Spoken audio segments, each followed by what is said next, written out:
TV ਵੇਖ ਰਹੇ ਸਾਰੇ ਦਰਸ਼ਕਾਂ ਦਾ ਤਹਿ ਦਿਲੋਂ ਸਵਾਗਤ। ਮੈਂ ਰਣਦੀਪ ਸਿੰਘ।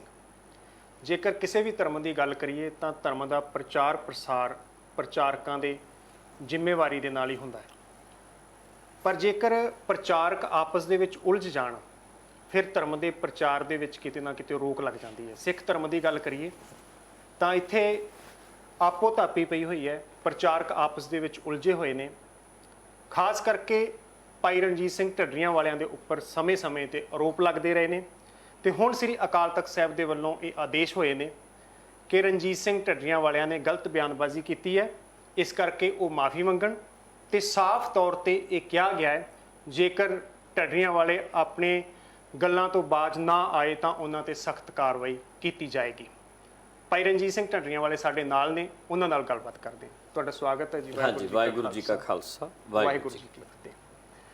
ਅਕਾਲ ਤਖਤ ਸਾਹਿਬ ਦੇ ਵੱਲੋਂ ਆਦੇਸ਼ ਜਾਰੀ ਹੋ ਗਿਆ ਹਾਂਜੀ ਕਿ ਤੁਸੀਂ ਆਪਣੀਆਂ ਜਿਹੜੀਆਂ ਗਲਤ ਬਿਆਨਬਾਜ਼ੀਆਂ ਉਸ ਤੋਂ ਬਾਜ਼ ਨਾ ਆਏ ਤੇ ਤੁਹਾਡੇ ਤੇ ਸਖਤ ਕਾਰਵਾਈ ਹੋਏਗੀ। ਹਾਂਜੀ। ਜੇਕਰ ਸੰਗਤ ਦੀ ਗੱਲ ਕਰੀਏ, ਬਹੁਤ ਵਰਗ ਤੁਹਾਡੇ ਨਾਲ ਵੀ ਹੈ, ਤੁਹਾਡੇ ਹੱਕ ਦੇ ਵਿੱਚ ਵੀ ਹੈ, ਪਰ ਇੱਕ ਸਿੱਖ ਧਰਮ ਦੇ ਵਿੱਚੋਂ ਬਹੁਤ ਵੱਡਾ ਵਰਗ ਉਹ ਵੀ ਹੈ ਜਿਹੜਾ ਤੁਹਾਡੀ ਮੁਖਾਲਫਤ ਕਰਦਾ ਹੈ। ਉਹਨਾਂ ਲੋਕਾਂ ਦਾ ਇਹ ਕਹਿਣਾ ਹੈ ਕਿ ਢੱਡਰੀਆਂ ਵਾਲਾ ਹੁਣ ਹੰਕਾਰ ਗਿਆ, ਇਹ ਅਕਾਲ ਤਖਤ ਸਾਹਿਬ ਦੇ ਨਾਲ ਸਿੱਧਾ ਮੱਥਾ ਲਾ ਰਿਹਾ, ਇਹ ਕਿਸੇ ਦੀ ਚੁੱਕ ਦੇ ਵਿੱਚ ਆਇਆ ਹੋਇਆ ਹੈ, ਅਕਾਲ ਤਖਤ ਸਾਹਿਬ ਤੇ ਜਾ ਕੇ ਪੇਸ਼ ਹੋਣ ਲਈ ਰਾਜੀ ਨਹੀਂ। ਤੇ ਉਹਨਾਂ ਦਾ ਇਹ ਕਹਿਣਾ ਹੈ ਕਿ ਜਿਹੜਾ ਵੀ ਅਕਾਲ ਤਖਤ ਸਾਹਿਬ ਦੇ ਨਾਲ ਮੱਥਾ ਲਾਉਂਦਾ ਹੈ ਉਹ ਜ਼ੀਰੋ ਹੋ ਜਾਂਦਾ ਹੈ। ਤੁਹਾਡਾ ਕੀ ਕਹਿਣਾ? ਪਹਿਲੀ ਗੱਲ ਤਾਂ ਇਹ ਹੈ ਜੀ ਕਿ ਅਸੀਂ ਅਕਾਲ ਤਖਤ ਨੂੰ ਤੇ ਉਥੋਂ ਦੇ ਪੁਜਾਰੀਆਂ ਨੂੰ ਜੋੜੀਏ ਨਾ।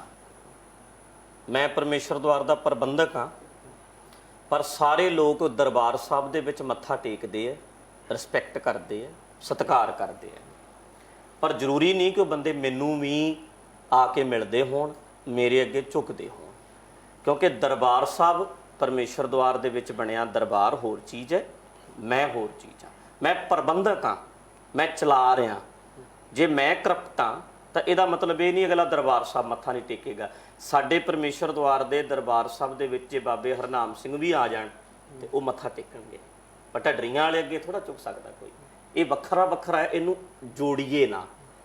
ਅਕਾਲ ਤਖਤ ਹੁਣ ਜਦੋਂ ਕੱਲ ਜਗਬਾਣੀ ਉੱਤੇ ਪਿਆ ਹੋਇਆ ਸੀ ਵੀ ਢੱਡਰੀਆਂ ਵਾਲੇ ਨੂੰ ਅਕਾਲ ਤਖਤ ਤੇ ਜਾਣਾ ਚਾਹੀਦਾ ਹੈ ਕਿ ਨਹੀਂ, ਵਿਊ ਦਿਓ। ਅਕਾਲ ਤਖਤ ਨਹੀਂ, ਇਹ ਕਹੋ ਵੀ ਸਿੰਘ ਸਾਹਿਬ ਦਾ ਫੈਸਲਾ ਠੀਕ ਹੈ ਜਾਂ ਗਲਤ। ਸਵਾਲ ਇਹ ਹੋਵੇ, ਜਾਂ ਹੋਵੇ ਵੀ ਜਥੇਦਾਰਾਂ ਦੇ ਸਾਹਮਣੇ ਜਾਣਾ। ਜਥੇਦਾਰ ਤੇ ਅਕਾਲ ਤਖਤ ਦੀ ਪਿਕਚਰ ਜਦੋਂ ਆਉਂਦੀ ਹੈ ਨਾ ਦਿਮਾਗ 'ਚ, ਜਦੋਂ ਅਕਾਲ ਤਖਤ ਆਉਂਦਾ ਤਾਂ ਦਿਮਾਗ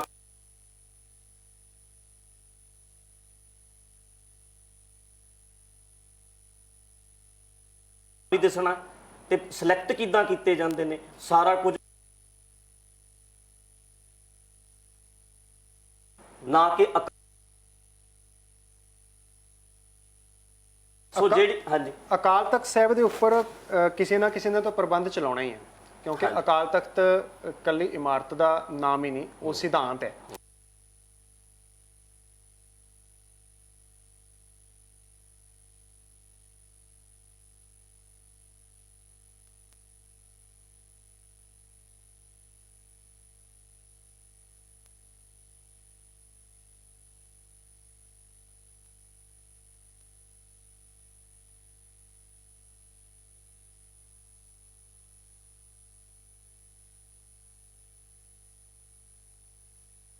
ਇਹ ਕਿਸੇ ਨੂੰ ਕੋਈ ਭੁੱਲਿਆ ਨਹੀਂ, ਸਾਰਾ ਪਤਾ ਆ। ਹੁਣ ਜੇ ਅਸੀਂ ਕਹੀਏ ਵੀ ਅਸੀਂ ਮੰਨਣਾ ਹੀ ਹੈ ਜਥੇਦਾਰਾਂ ਦੀ, ਜੇ ਸਿੱਖ ਕੌਮ ਕਹਿੰਦੀ ਹੈ ਕਿ ਢੱਡਰੀਆਂ ਵਾਲਾ ਨਹੀਂ ਮੰਨ ਰਿਹਾ ਤਾਂ ਇਹਨਾਂ ਨੂੰ ਜਥੇਦਾਰਾਂ ਦੀ ਗੱਲ ਮੰਨਣੀ ਚਾਹੀਦੀ ਹੈ। ਫਿਰ ਸਰਸੇ ਵਾਲੇ ਨੂੰ ਮਾਫੀ, ਮੈਂ ਸੰਗਤ ਨੂੰ ਪੁੱਛਣਾ ਵੀ ਕਿਉਂ ਨਹੀਂ ਮੰਨੀ? ਸਰਸੇ ਵਾਲੇ ਨੂੰ ਮਾਫੀ ਦੇ ਦਿੱਤੀ ਸੀ ਜਥੇਦਾਰਾਂ ਨੇ, ਸਾਰੀ ਸਿੱਖ ਕੌਮ ਨੇ ਕਿਹਾ ਸੀ ਅਸੀਂ ਨਹੀਂ ਮੰਨਦੇ। ਤੁਸੀਂ ਸਵਾਲ ਖੜੇ ਕਰ ਰਹੇ ਹੋ ਜਥੇਦਾਰਾਂ ਦੀ ਚੋਣ ਦੇ ਉੱਪਰ। ਫਿਰ ਜਥੇਦਾਰਾਂ ਦੀ ਚੋਣ ਹੋਣੀ ਕਿਵੇਂ ਚਾਹੀਦੀ ਹੈ? ਇਹ ਵੀ ਤਾਂ ਇੱਕ ਸਵਾਲ ਹੈ ਨਾ, ਕਿਵੇਂ ਚੋਣ ਹੋਵੇ? ਕਰਪਟ ਸਿਸਟਮ ਤੇ ਸਵਾਲ ਹੈ। ਜਿਹੜਾ ਸਵਾਲ ਸਰਸੇ ਵਾਲੇ ਦੀ ਮਾਫੀ ਵੇਲੇ ਸਾਰੀ ਕੌਮ ਨੇ ਕਿਹਾ ਸੀ ਅਸੀਂ ਨਹੀਂ ਮੰਨਦੇ, ਤੇ ਸਾਰੀ ਕੌਮ ਗਦਾਰ ਨਹੀਂ ਬਣ ਗਈ, ਦਾਗੀ ਨਹੀਂ ਬਣ ਗਏ। ਭੀੜ ਦੇ ਵਿੱਚ ਲੋਕਾਂ ਨੇ ਆਵਾਜ਼ ਦਿੱਤੀ ਸੀ ਕਿ ਅਸੀਂ ਨਹੀਂ ਮੰਨਦੇ, ਇਹ ਕਰਪਟ ਸਿਸਟਮ ਹੈ। ਇਹ ਜਥੇਦਾਰਾਂ ਨੇ ਬਿਨਾਂ ਕਿਸੇ ਤੋਂ ਪੁੱਛੇ ਸਰਸੇ ਵਾਲੇ ਨੂੰ ਮਾਫੀ ਕਿੱਦਾਂ ਦੇ ਦਿੱਤੀ? ਇਹੀ ਗੱਲ ਅੱਜ ਮੈਂ ਕਹਿ ਰਿਹਾ, ਜੇ ਅਕਾਲ ਤਖਤ ਦੇ ਉਲਟ ਜਾਣਾ, ਜੇ ਜਥੇਦਾਰਾਂ ਦੇ ਉਲਟ ਜਾਣਾ ਅਕਾਲ ਤਖਤ ਦੇ ਉਲਟ ਜਾਣਾ ਹੁੰਦਾ ਹੈ, ਫਿਰ ਤਾਂ ਸਾਰੀ ਸਿੱਖ ਕੌਮ ਹੀ ਉਲਟ ਜਾਂਦੀ ਹੈ ਜਦੋਂ ਉਹਨਾਂ ਦੀ ਗੱਲ ਨਹੀਂ ਮੰਨਦੀ।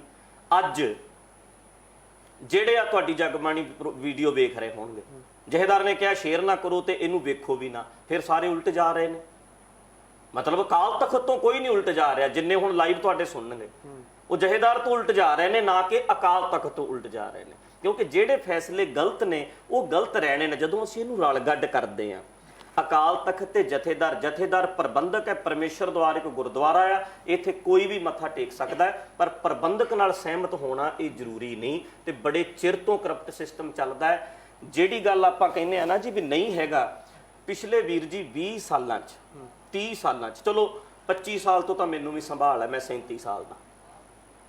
ਉਦੋਂ ਪਿਛਲੇ 50 ਸਾਲਾਂ 'ਚ ਤੁਸੀਂ ਦੱਸੋ, ਸਿੱਖ ਕੌਮ ਵਿੱਚ ਜੁੱਤੀਆਂ ਦੀ ਪੂਜਾ ਡੇਰਿਆਂ 'ਚ ਸਾਧ ਨਹੀਂ ਕਰਾ ਰਹੇ, ਸਿੱਖ ਕੌਮ ਦੇ ਵਿੱਚ ਕੁਰਸੀਆਂ ਦੇ ਉੱਤੇ ਮੱਥੇ ਨਹੀਂ ਟੇਕੇ ਜਾ ਰਹੇ, ਸਿੱਖ ਕੌਮ ਦੇ ਵਿੱਚ ਪੈਰ ਧਵਾ ਕੇ ਬਾਬੇ ਨਹੀਂ ਪੀ ਰਹੇ, ਸਿੱਖ ਕੌਮ ਦੇ ਵਿੱਚ ਗੁਰਦੁਆਰਿਆਂ ਦੇ ਵਿੱਚ ਤਖਤਾਂ ਦੇ ਉੱਤੇ ਬਲੀਆਂ ਨਹੀਂ ਦਿੱਤੀਆਂ ਜਾ ਰਹੀਆਂ, ਸਿੱਖ ਕੌਮ ਦੇ ਵਿੱਚ ਕੀ ਨਹੀਂ ਹੋ ਰਿਹਾ। ਪਰ 50 ਸਾਲਾਂ ਦੇ ਵਿੱਚ ਜਥੇਦਾਰਾਂ ਨੇ ਕਦੀ ਕੋਈ ਸਾਧ ਛੇਕਿਆ ਵੇਖਿਆ? ਆਪਾਂ ਬਿਲਕੁਲ ਇਸ ਟੌਪਿਕ ਤੇ ਵੀ ਗੱਲ ਕਰਾਂਗੇ ਅੱਗੇ, ਪਰ ਹੁਣ ਜਿਹੜਾ ਮਸਲਾ ਇਹ ਹੈ, ਲੋਕਾਂ ਦੇ ਜਿਹੜੇ ਸਵਾਲ ਨੇ ਉਹ ਮੈਂ ਤੁਹਾਡੇ ਨਾਲ ਜ਼ਰੂਰ ਇੱਥੇ ਸਾਂਝੇ ਕਰਨੇ ਚਾਹੂੰਗਾ।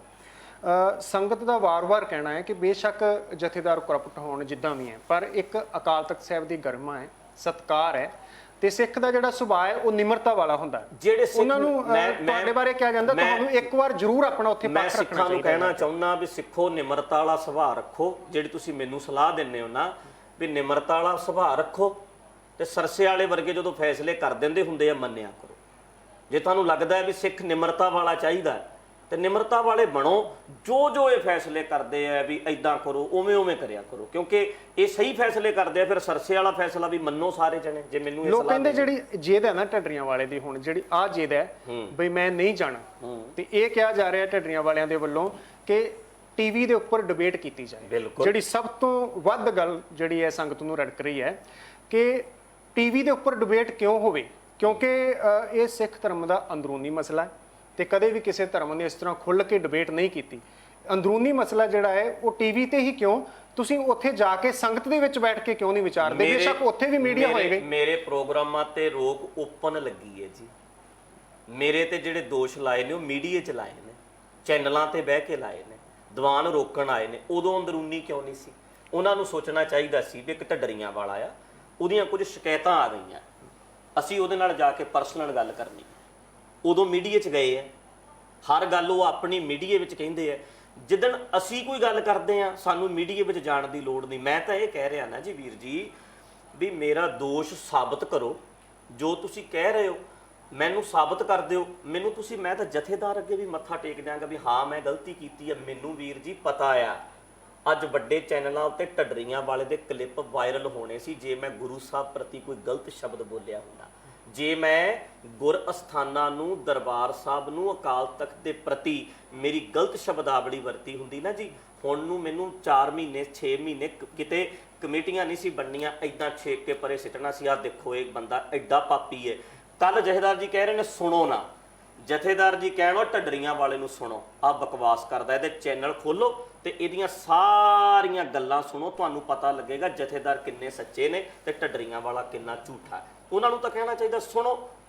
ਮੈਂ ਕਹਿ ਰਿਹਾ ਵੀ ਜਿਹੜੇ ਗ੍ਰੰਥਾਂ ਬਾਰੇ ਮੈਂ ਗੱਲ ਕੀਤੀ ਹੈ ਉਹ ਗ੍ਰੰਥ ਅਵੇਲੇਬਲ ਹੈਗੇ ਹੈ, ਤੁਸੀਂ ਢੱਡਰੀਆਂ ਵਾਲੇ ਦੀ ਨਾ ਮੰਨੋ, ਤੁਸੀਂ ਗ੍ਰੰਥ ਪੜ੍ਹੋ, ਤੁਹਾਨੂੰ ਪਤਾ ਲੱਗ ਜਾਏਗਾ ਕਿ ਠੀਕ ਕਹਿ ਰਿਹਾ ਹੈ ਕਿ ਗਲਤ ਕਹਿ ਰਿਹਾ ਹੈ। ਜਥੇਦਾਰ ਜੀ ਕਹਿਣ ਕਿ ਢੱਡਰੀਆਂ ਵਾਲੇ ਨੂੰ ਸੁਣੋ, ਆਪੇ ਆਪਾਂ ਗ੍ਰੰਥਾਂ ਦੀ ਗੱਲ ਕਰਦੇ ਹਾਂ। ਕੋਈ ਸਮਾਂ ਸੀ ਜਦੋਂ ਤੁਸੀਂ ਸੰਤ ਦੇ ਰੂਪ ਵਿੱਚ ਵਿਚਰਦੇ ਸੀਗੇ, ਸੰਤ ਸੀਗੇ, ਮੱਥਾ ਵੀ ਟਿਕਾਉਂਦੇ ਰਹੇ ਤੁਸੀਂ। ਉਸ ਸਮੇਂ ਇਹ ਸਾਖੀਆਂ ਵੀ ਇਹਨਾਂ ਗ੍ਰੰਥਾਂ ਦੇ ਵਿੱਚੋਂ ਸੁਣਾਉਂਦੇ ਰਹੇ। ਫਿਰ ਤੁਸੀਂ ਅਪਗ੍ਰੇਡ ਹੋਏ, ਉਸ ਤੋਂ ਬਾਅਦ ਜਿਹੜਾ ਹੈ ਨੌਲੇਜ ਜਿਵੇਂ ਤੁਸੀਂ ਕਹਿੰਦੇ ਹੋ ਵੀ ਹਾਸਲ ਹੋਈ, ਉਸ ਤੋਂ ਬਾਅਦ ਤੁਸੀਂ ਇਹਨਾਂ ਗ੍ਰੰਥਾਂ ਦੀਆਂ ਸਾਖੀਆਂ ਨੂੰ ਰੱਦ ਕੀਤਾ, ਪੁਰਾਤਨ ਰਵਾਇਤਾਂ ਨੂੰ ਜਿਹੜਾ ਸੀ ਉਹ ਰੱਦ ਕਰਦੇ ਆਏ। ਕੀ ਗਰੰਟੀ ਹੈ ਅੱਜ ਜਿਹੜਾ ਹੈ ਤੁਸੀਂ ਕਹਿੰਦੇ ਹੋ ਗਿਆਨ 'ਚ ਵਾਧਾ ਹੋਇਆ ਹੈ, ਇਸ ਕਰਕੇ ਇਹ ਗ੍ਰੰਥਾਂ ਦੇ ਵਿੱਚੋਂ ਕਮੀਆਂ ਸਾਹਮਣੇ ਆਈਆਂ ਤਾਂ ਤੁਸੀਂ ਦੱਸ ਰਹੇ ਹੋ, ਕੱਲ ਨੂੰ ਹੋਰ ਜ਼ਿਆਦਾ ਅਪਗ੍ਰੇਡ ਹੋ ਜਾਓ ਤੇ ਗੁਰੂ ਗ੍ਰੰਥ ਸਾਹਿਬ ਦੇ ਉੱਪਰ ਵੀ ਸਵਾਲ ਕਰ ਦਿਓ? ਨਹੀਂ ਵੀਰ ਜੀ, ਇਹ ਤਾਂ ਗੱਲਾਂ ਨੇ ਕਰਨ ਵਾਲੀਆਂ। ਮੈਨੂੰ ਇਹਨਾਂ ਨੇ ਥਾਂ ਉੱਤੇ ਕਿਹਾ ਵੀ ਇਹ ਕਰਪਟ ਹੈ, ਇਹ ਗਲਤ ਹੈ, ਇਹ ਗਦਾਰ ਹੈ।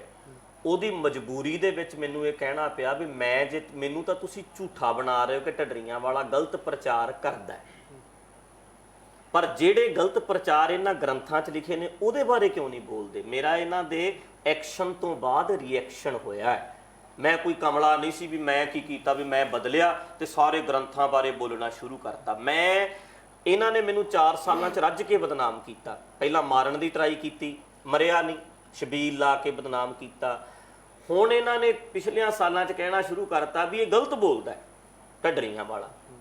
ਉਦੋਂ ਮੈਨੂੰ ਕਹਿਣਾ ਪਿਆ ਕਿ ਜੋ ਮੈਂ ਬੋਲਿਆ, ਮੈਂ ਤਾਂ ਕੁਝ ਵੀ ਨਹੀਂ ਕਿਹਾ।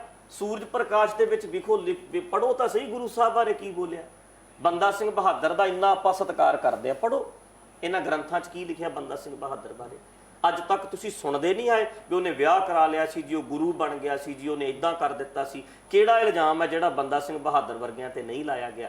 ਇੰਨੀ ਹੀ ਗੱਲ ਕਹੀ ਸੀ ਨਾ ਜੀ, ਜਿੱਦਾਂ ਹੁਣ ਇਕਬਾਲ ਸਿੰਘ ਨੇ ਬਿਆਨ ਦਿੱਤਾ ਹੈ, ਉਹਨੇ ਤਾਂ ਪੜ੍ਹ ਕੇ ਬੋਲਿਆ ਗ੍ਰੰਥਾਂ 'ਚ, ਉਹਨੇ ਗ੍ਰੰਥ ਅੱਗੇ ਰੱਖ ਦਿੱਤੇ ਵੀ ਇਹਨਾਂ 'ਚੋਂ ਪੜ੍ਹ ਕੇ ਬੋਲਿਆ। ਹੁਣ ਇੱਕ ਗੱਲ ਦੇਖੋ, ਨੋਰਮਲ ਹੋ ਤੁਸੀਂ। ਜਥੇਦਾਰ ਅਕਾਲ ਤਖਤ ਸਾਹਿਬ, ਮੈਂ ਵੀ ਉਹਨਾਂ ਗ੍ਰੰਥਾਂ ਬਾਰੇ ਕਿਹਾ ਵੀ ਇਹਨਾਂ 'ਚ ਗਲਤ ਲਿਖਿਆ, ਤੇ ਇਕਬਾਲ ਸਿੰਘ ਨੇ ਵੀ ਉਹਨਾਂ ਗ੍ਰੰਥਾਂ 'ਚੋਂ ਪੜ੍ਹ ਕੇ ਸਾਰੀ ਕੌਮ ਦਾ ਸਿਰ ਨੀਵਾਂ ਕੀਤਾ ਅਯੋਧਿਆ 'ਚ ਜਾ ਕੇ। ਹੁਣ ਮੈਨੂੰ ਇਹ ਦੱਸੋ ਵੀ ਇਕਬਾਲ ਸਿੰਘ ਦੇ ਬਿਆਨ ਨਾਲ ਤਾਂ ਇੰਨਾ ਕਹਿਤਾ ਸਾਡੀ ਅਸਹਿਮਤੀ ਹੈ ਜਥੇਦਾਰਾਂ ਦੀ, ਅਸੀਂ ਸਹਿਮਤ ਨਹੀਂ, ਤੇ ਢੱਡਰੀਆਂ ਵਾਲੇ ਬਾਰੇ ਏਡਾ ਵੱਡਾ ਫਤਵਾ ਕਿਉਂ? ਕਿਉਂਕਿ ਇਹਨੇ ਇਹੀ ਕਿਹਾ ਵੀ ਗ੍ਰੰਥਾਂ 'ਚ ਗਲਤ ਲਿਖਿਆ। ਕੋਈ ਮੈਂ ਆਪਣੇ ਕੋਲੋਂ ਫਿਰ ਇਹ ਜਿਹੜੇ ਗ੍ਰੰਥਾਂ 'ਚ ਤੁਸੀਂ ਕਹਿੰਦੇ ਹੋ ਗਲਤ ਲਿਖਿਆ ਹੈ, ਇਹ ਮਸਲੇ ਹੱਲ ਕਿਵੇਂ ਹੋਣਗੇ? ਮਸਲੇ ਜਦੋਂ ਵੀ ਕੋਈ ਦੁਬਿਧਾ ਪੈਂਦੀ ਹੈ, ਕੋਈ ਮਸਲਾ ਹੁੰਦਾ ਹੈ, ਉਹ ਵਿਚਾਰ ਵਟਾਂਦਰੇ ਦੇ ਰਾਹੀਂ ਹੱਲ ਕੀਤਾ ਜਾ ਸਕਦਾ ਹੈ। ਹਾਂਜੀ, ਪਰ ਤੁਹਾਨੂੰ ਵਾਰ-ਵਾਰ ਜਿਹੜਾ ਹੈ ਉਹ ਸੱਦਾ ਦਿੱਤਾ ਗਿਆ, ਵਾਰ-ਵਾਰ ਕਿਹਾ ਗਿਆ ਅਕਾਲ ਤਖਤ ਸਾਹਿਬ ਤੇ ਆਓ, ਤੁਸੀਂ ਗਏ ਹੀ ਨਹੀਂ। ਲੋਕਾਂ ਦਾ ਰੋਸ ਇਸ ਗੱਲ ਤੇ ਹੈ ਵੀ ਤੁਹਾਨੂੰ ਇੱਕ ਵਾਰ ਜਾਣਾ ਜ਼ਰੂਰ ਚਾਹੀਦਾ ਹੈ, ਜਾ ਕੇ ਉੱਥੇ ਗੱਲਬਾਤ ਕਰੋਗੇ। ਜ਼ਰੂਰੀ ਤਾਂ ਨਹੀਂ ਕਿ ਉਹ ਤੁਹਾਨੂੰ ਛੇਕ ਹੀ ਦੇਣਗੇ, ਤੁਹਾਨੂੰ ਇਹ ਡਰ ਬਣਿਆ। ਬਿਲਕੁਲ ਨਹੀਂ ਛੇਕਣਗੇ। ਕਿਉਂ ਛੇਕਣਗੇ? ਮੈਨੂੰ ਕੋਈ ਛੇਕਣਗੇ ਨਹੀਂ ਉਸ ਦਿਨ। ਜੇ ਮੈਂ ਹੁਣ ਜਾਊਂਗਾ ਤਾਂ ਨਹੀਂ ਛੇਕਣਗੇ ਵੀਰ ਜੀ, ਮੈਨੂੰ ਤਾਂ ਪਕੌੜਿਆਂ ਨਾਲ ਚਾਹ ਪਿਆ ਕੇ ਭੇਜਣਗੇ ਵੀ ਰਣਜੀਤ ਸਿੰਘ ਬਿਲਕੁਲ ਠੀਕ ਹੈ, ਇਹ ਆ ਗਿਆ, ਸਭ ਠੀਕ ਹੈ, ਓਕੇ ਹੈ। ਮੇਰੀ ਤਾਂ ਸਤਿਕਾਰ ਹੋਏਗਾ, ਕੱਲ ਤੋਂ ਦੀਵਾਨ ਸ਼ੁਰੂ ਕਰ ਸਕਦਾ ਮੈਂ। ਮੇਰੀ ਤਾਂ ਅੱਜ ਵੇਖੋ, ਜਿਹੜੇ ਬੰਦੇ ਨੂੰ ਸੋਚ ਕੇ ਮਾੜਾ ਜਿਹਾ ਤਾਂ ਵੇਖੋ ਵੀ ਜਿਹੜਾ ਬੰਦਾ ਇੱਕ ਵਾਰੀ ਇਹਨਾਂ ਅੱਗੇ ਜਾਵੇ, ਇਹਨਾਂ ਪੁਜਾਰੀਆਂ ਦੇ ਅੱਗੇ, ਮੈਂ ਕਹਾਂ ਹਾਂਜੀ ਦੱਸੋ ਆਹ ਸੀ, ਚਲੋ ਅੱਗੇ ਤੋਂ ਧਿਆਨ ਰੱਖਿਓ ਰਣਜੀਤ ਸਿੰਘ ਜੀ, ਬਸ ਜਿੱਦਾਂ ਇਹ ਗੋਲ ਮੋਲ ਕਰਦੇ ਹੀ ਹੁੰਦੇ ਆ, ਗੱਲ ਕਰ ਦੇਣਗੇ। ਉਦੋਂ ਬਾਅਦ ਮੈਂ ਬਾਹਰ ਆਊਂਗਾ, ਵਾਹ ਜੀ ਵਾਹ, ਮੈਨੂੰ ਪਤਾ ਇਹਨਾਂ ਨੇ ਭਾਂਡੇ ਮਾਂਜਣ ਵਾਲੀਆਂ ਸਜ਼ਾਵਾਂ ਕੁਛ ਨਹੀਂ ਲਾਉਣੀ। ਇੰਨਾ ਕਹਿਣਗੇ ਰਣਜੀਤ ਸਿੰਘ ਨਾਲ ਸਾਡੀ ਗੱਲ ਹੋ ਗਈ, ਸਭ ਠੀਕ ਹੈ, ਅੱਗੇ ਤੋਂ ਧਿਆਨ ਰੱਖੂਗਾ, ਬਸ ਇੰਨਾ ਹੀ ਹੈ। ਪ੍ਰੋਗਰਾਮ ਖੁੱਲ੍ਹ ਕੇ ਸਾਡੀ ਤਾਂ ਮੌਜ ਲੱਗ ਗਈ। ਪਰ ਸੋਚ ਕੇ ਵੇਖੋ ਵੀ ਇਹ ਪਾਗਲ ਬੰਦਾ ਆ ਵੀ ਜਿਹੜਾ ਇਹਨਾਂ ਨਾਲ ਜਥੇਦਾਰਾਂ ਨਾਲ ਅੜ ਰਿਹਾ ਹੈ। ਸਾਰੇ ਪਾਸੇ ਪ੍ਰੋਗਰਾਮ ਬੰਦ ਹੋ ਗਏ ਆ। ਹੁਣ ਕਹਿ ਦਿੱਤਾ ਗਿਆ ਆ ਵੀ ਇਹਨੂੰ ਸੁਣੋ ਵੀ ਨਾ, ਮਤਲਬ ਸਾਰੇ ਪਾਸੇ ਨੂੰ ਟਾਈਟ ਕਰ ਦਿੱਤਾ ਗਿਆ ਆ। ਇਹ ਹਟਦਾ ਕਿਉਂ ਨਹੀਂ? ਉਹਦਾ ਕਾਰਨ ਹੈ, ਇੱਕ ਕਾਰਨ ਇਹ ਹੈ ਵੀ ਜਿਵੇਂ ਇੱਕ ਮੇਰੇ ਵਰਗਾ ਬੰਦਾ ਥੋੜਾ ਜਿਹਾ ਬਾਬਿਆਂ 'ਚ ਉੱਠ ਕੇ ਲੌਜਿਕ ਨਾਲ ਸੋਚਣ ਲੱਗਿਆ, ਤੇ ਮੈਂ ਕਿਹਾ ਵੀ ਯਾਰ ਆਹ ਗੱਲਾਂ ਗਲਤ ਨੇ, ਕੋਈ ਭੂਤਾਂ ਪ੍ਰੇਤਾਂ ਦੀਆਂ ਜੋ ਵੀ ਅਸੀਂ ਸੁਣਾ ਰਹੇ ਹਾਂ ਵੀ ਠੀਕ ਨਹੀਂ। ਮੈਂ ਆਪਣੀਆਂ ਹੀ ਬੋਲੀਆਂ ਗੱਲਾਂ ਪ੍ਰਚਾਰ 'ਚ ਬੰਦ ਕੀਤੀਆਂ ਤੇ ਹਿੰਮਤ ਕਰਕੇ ਸਟੇਜ ਤੇ ਬੋਲਣਾ ਸ਼ੁਰੂ ਕੀਤਾ ਵੀ ਅਕਾਲ ਤਖਤ ਦੀ ਇੱਕ ਮਰਿਆਦਾ ਕਰੋ। ਸਾਰੀਆਂ ਮਰਿਆਦਾਵਾਂ ਆਪੋ ਆਪਣੀਆਂ ਬਣਾ ਕੇ ਆਪੋ ਆਪਣੇ ਅਸੀਂ ਅੰਮ੍ਰਿਤ ਛਕਾ ਰਹੇ ਹਾਂ। ਸਿੱਖ ਕੌਮ 'ਚ ਵੰਡੀਆਂ ਪੈ ਰਹੀਆਂ, 10 ਅੰਮ੍ਰਿਤ ਛਕਾਏ ਜਾਂਦੇ ਆ, 10 ਤਰ੍ਹਾਂ ਦੀ ਮਰਿਆਦਾ ਵੱਖਰੇ ਵੱਖਰੇ ਥਾਵਾਂ ਤੇ ਦੱਸੀ ਜਾਂਦੀ ਹੈ। ਮੈਂ ਤਕੜਾ ਹੋ ਕੇ ਹਿੰਮਤ ਕਰਕੇ ਇਹ ਫੈਸਲਾ ਲੈ ਲਿਆ ਵੀ ਅਸੀਂ ਅਕਾਲ ਤਖਤ ਦੀ ਮਰਿਆਦਾ ਲਾਗੂ ਕਰਨੀ ਹੈ। ਟਕਸਾਲ ਦੀ ਅਸੀਂ ਫੋਲੋ ਕਰਦੇ ਸੀ, ਮੈਂ ਬੰਦ ਕਰਤੀ। ਮੈਂ ਪ੍ਰਚਾਰ ਵੀ ਖੁੱਲ੍ਹ ਕੇ ਵੱਡੀਆਂ ਸਟੇਜਾਂ ਤੇ ਕੀਤਾ ਵੀ ਇੱਕ ਮਰਿਆਦਾ ਕਰੀਏ, ਜੋਤਾਂ ਨਹੀਂ ਲਾਉਣੀਆਂ, ਆਹ ਨਹੀਂ ਕਰਨਾ ਜੋ ਰਹਿਤ ਮਰਿਆਦਾ 'ਚ ਲਿਖਿਆ। ਉਹਨਾਂ ਨੇ ਮੇਰੇ ਤੇ ਛਬੀਲ ਲਾਤੀ।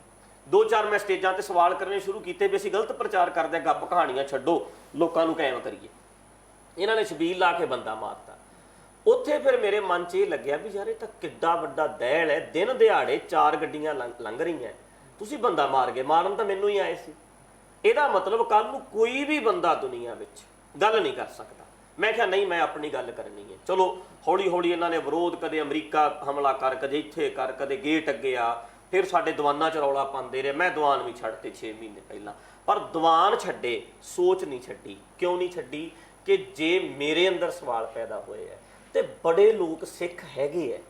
ਤੁਸੀਂ ਲੌਜਿਕ ਦੀ ਗੱਲ ਕੀਤੀ, ਮੇਰੀ ਗੱਲ ਪੂਰੀ ਕਰ ਲਵਾਂ ਜੀ? ਜ਼ਰੂਰ ਕਰੋ। ਵੀ ਜਿਹੜੇ ਸਵਾਲ ਲੋਕਾਂ ਦੇ ਅੰਦਰ ਪੈਦਾ ਹੋਣਗੇ, ਸਭ ਦੇ ਆਉਂਦੇ ਆ, ਪੰਜਾਬੀ ਆ ਅਸੀਂ, ਪੜ੍ਹੇ ਲਿਖੇ ਲੋਕ ਜਿੰਨੇ ਵੀ ਨੇ, ਉਹਨਾਂ ਦੇ ਅੰਦਰ ਦਿਮਾਗ 'ਚ ਕੁਝ ਕੁਐਸਚਨ ਖੜੇ ਹੁੰਦੇ ਆ। ਅੱਜ ਇੱਕ ਐਡੀ ਵੱਡੀ ਸਟੇਜ ਤੇ ਬੈਠੇ ਬੰਦੇ ਨੇ ਜੇ ਇਹ ਗੱਲ ਕਹੀ ਹੈ ਵੀ ਆਹ ਗਲਤ ਹੈ, ਤੇ ਮੇਰੇ ਨਾਲ ਇਹਨਾਂ ਨੇ ਇੰਨੀ ਕੁੱਤੇ ਖਾਣੀ ਕੀਤੀ ਹੈ ਇਹ ਆਮ ਬੰਦੇ ਨਾਲ ਕੀ ਕਰਨਗੇ? ਅੱਜ ਵੀ ਜੇ ਮੈਂ ਖੜਾ ਆ ਨਾ ਵੀਰ ਜੀ, ਮੇਰਾ ਮਸਲਾ ਨਹੀਂ, ਮੇਰਾ ਤਾਂ 1 ਮਿੰਟ 'ਚ ਹੱਲ ਹੋ ਸਕਦਾ। ਅੱਜ ਮੈਂ ਚਲੇ ਜਾਣਾ, ਕੁਛ ਨਹੀਂ ਹੋਣਾ। 4 ਮਹੀਨਿਆਂ ਤੋਂ ਜਿੰਨੀ ਮੇਰੇ ਤੇ ਪ੍ਰੈਸ਼ਰ ਪਾਇਆ ਗਿਆ ਵੀ ਤੂੰ ਮੈਂ ਕਹਿੰਦਾ ਮੈਂ ਜਹਾਜ਼ 'ਚ ਜਾ ਰਿਹਾ, ਉਹਦੀ ਵੀ ਟਿਕਟ ਲੈ ਕੇ ਇੱਕ ਬੰਦੇ ਨੂੰ ਸੀਟ ਨਾਲ ਦੀ ਬੁੱਕ ਕਰਾ ਕੇ ਭਾਇਆ ਸੀ ਵੀ ਸਿਰੇ ਤੱਕ ਗੱਲ ਕਰਦਾ ਜੇ ਮੰਨ ਜੇ ਇਹ ਆ ਜੇ ਹੁਣ ਵੀ ਤੁਹਾਨੂੰ ਮਨਾਇਆ ਜਾ ਰਿਹਾ। ਮੈਂ ਅੱਜ ਖਬਰ ਪੜ੍ਹ ਰਿਹਾ ਸੀਗਾ, ਅਖਬਾਰ ਦੇ ਵਿੱਚ ਤੁਹਾਡਾ ਬਿਆਨ ਛਪਿਆ ਹੋਇਆ ਹੈ ਕਿ ਜਦੋਂ ਤੁਹਾਡੇ ਬਾਰੇ ਫੈਸਲਾ ਹੋਣਾ ਸੀ, ਦੂਜੇ ਪਾਸੇ ਕਿਸੇ ਰਾਜਨੀਤਿਕ ਲੀਡਰ ਦਾ ਤੁਹਾਨੂੰ ਫੋਨ ਵੀ ਆ ਰਿਹਾ ਸੀ। ਕੀ ਸੱਚਾਈ ਹੈ? ਰਾਜਨੀਤਿਕਾਂ ਦੇ ਚਮਚਿਆਂ ਦੇ ਇੱਕ ਨਹੀਂ ਜੀ, ਪਿਛਲੇ 2 ਸਾਲਾਂ ਤੋਂ ਫੋਨ ਆ ਰਹੇ ਵੀ ਮਾੜਾ ਜਿਹਾ ਗੱਲ ਕਰੋ ਜੀ, ਇੱਥੇ ਗੱਲ ਕਰ ਲਓ, ਜਿਹੇ ਦਾ ਮਾੜਾ ਜਿਹਾ ਗੱਲ ਹੀ ਕਰਨੀ ਹੈ ਬਸ। ਹਰ ਇੱਕ ਨੂੰ ਪਤਾ ਹੈ ਜੀ, ਜੇ ਕੋਈ ਅਕਾਲ ਤਖਤ ਤੇ ਮਸਲਾ ਹੋਵੇ, ਕੱਲ ਨੂੰ ਤੁਹਾਡੇ ਨਾਲ ਹੋ ਜੇ, ਨਾਲ ਦੀ ਨਾਲ ਹੀ ਚਮਚੇ ਆਉਣਗੇ ਜਿਹੜੇ ਕਹਿਣਗੇ ਲੀਡਰ ਨਾਲ ਗੱਲ ਕਰ ਲਓ, ਜਹੇਦਾਰ ਨਾਲ ਕਰਨ ਦੀ ਲੋੜ ਨਹੀਂ, ਇੱਕ ਫੋਨ ਨਾਲ ਕੰਮ ਸਰ ਜਾਣਾ।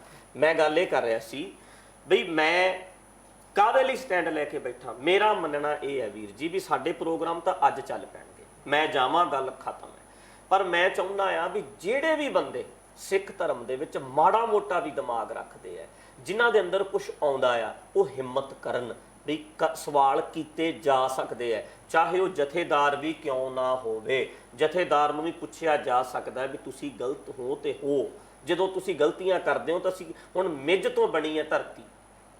ਜਥੇਦਾਰ ਜੀ ਨੇ ਦਰਬਾਰ ਸਾਹਿਬ ਕਥਾ ਕਰਦਿਆਂ ਕਿਹਾ ਅਸੀਂ ਕਿਹਦੇ ਕੋਲ ਸ਼ਿਕਾਇਤ ਲੈ ਕੇ ਜਾਈਏ? ਕਿੰਨੇ ਸਿੱਖਾਂ ਦੇ ਦਿਮਾਗ 'ਚ ਸਵਾਲ ਵੀ ਸਾਇੰਟਿਸਟ ਬਣ ਰਹੇ ਆ ਯਾਰ।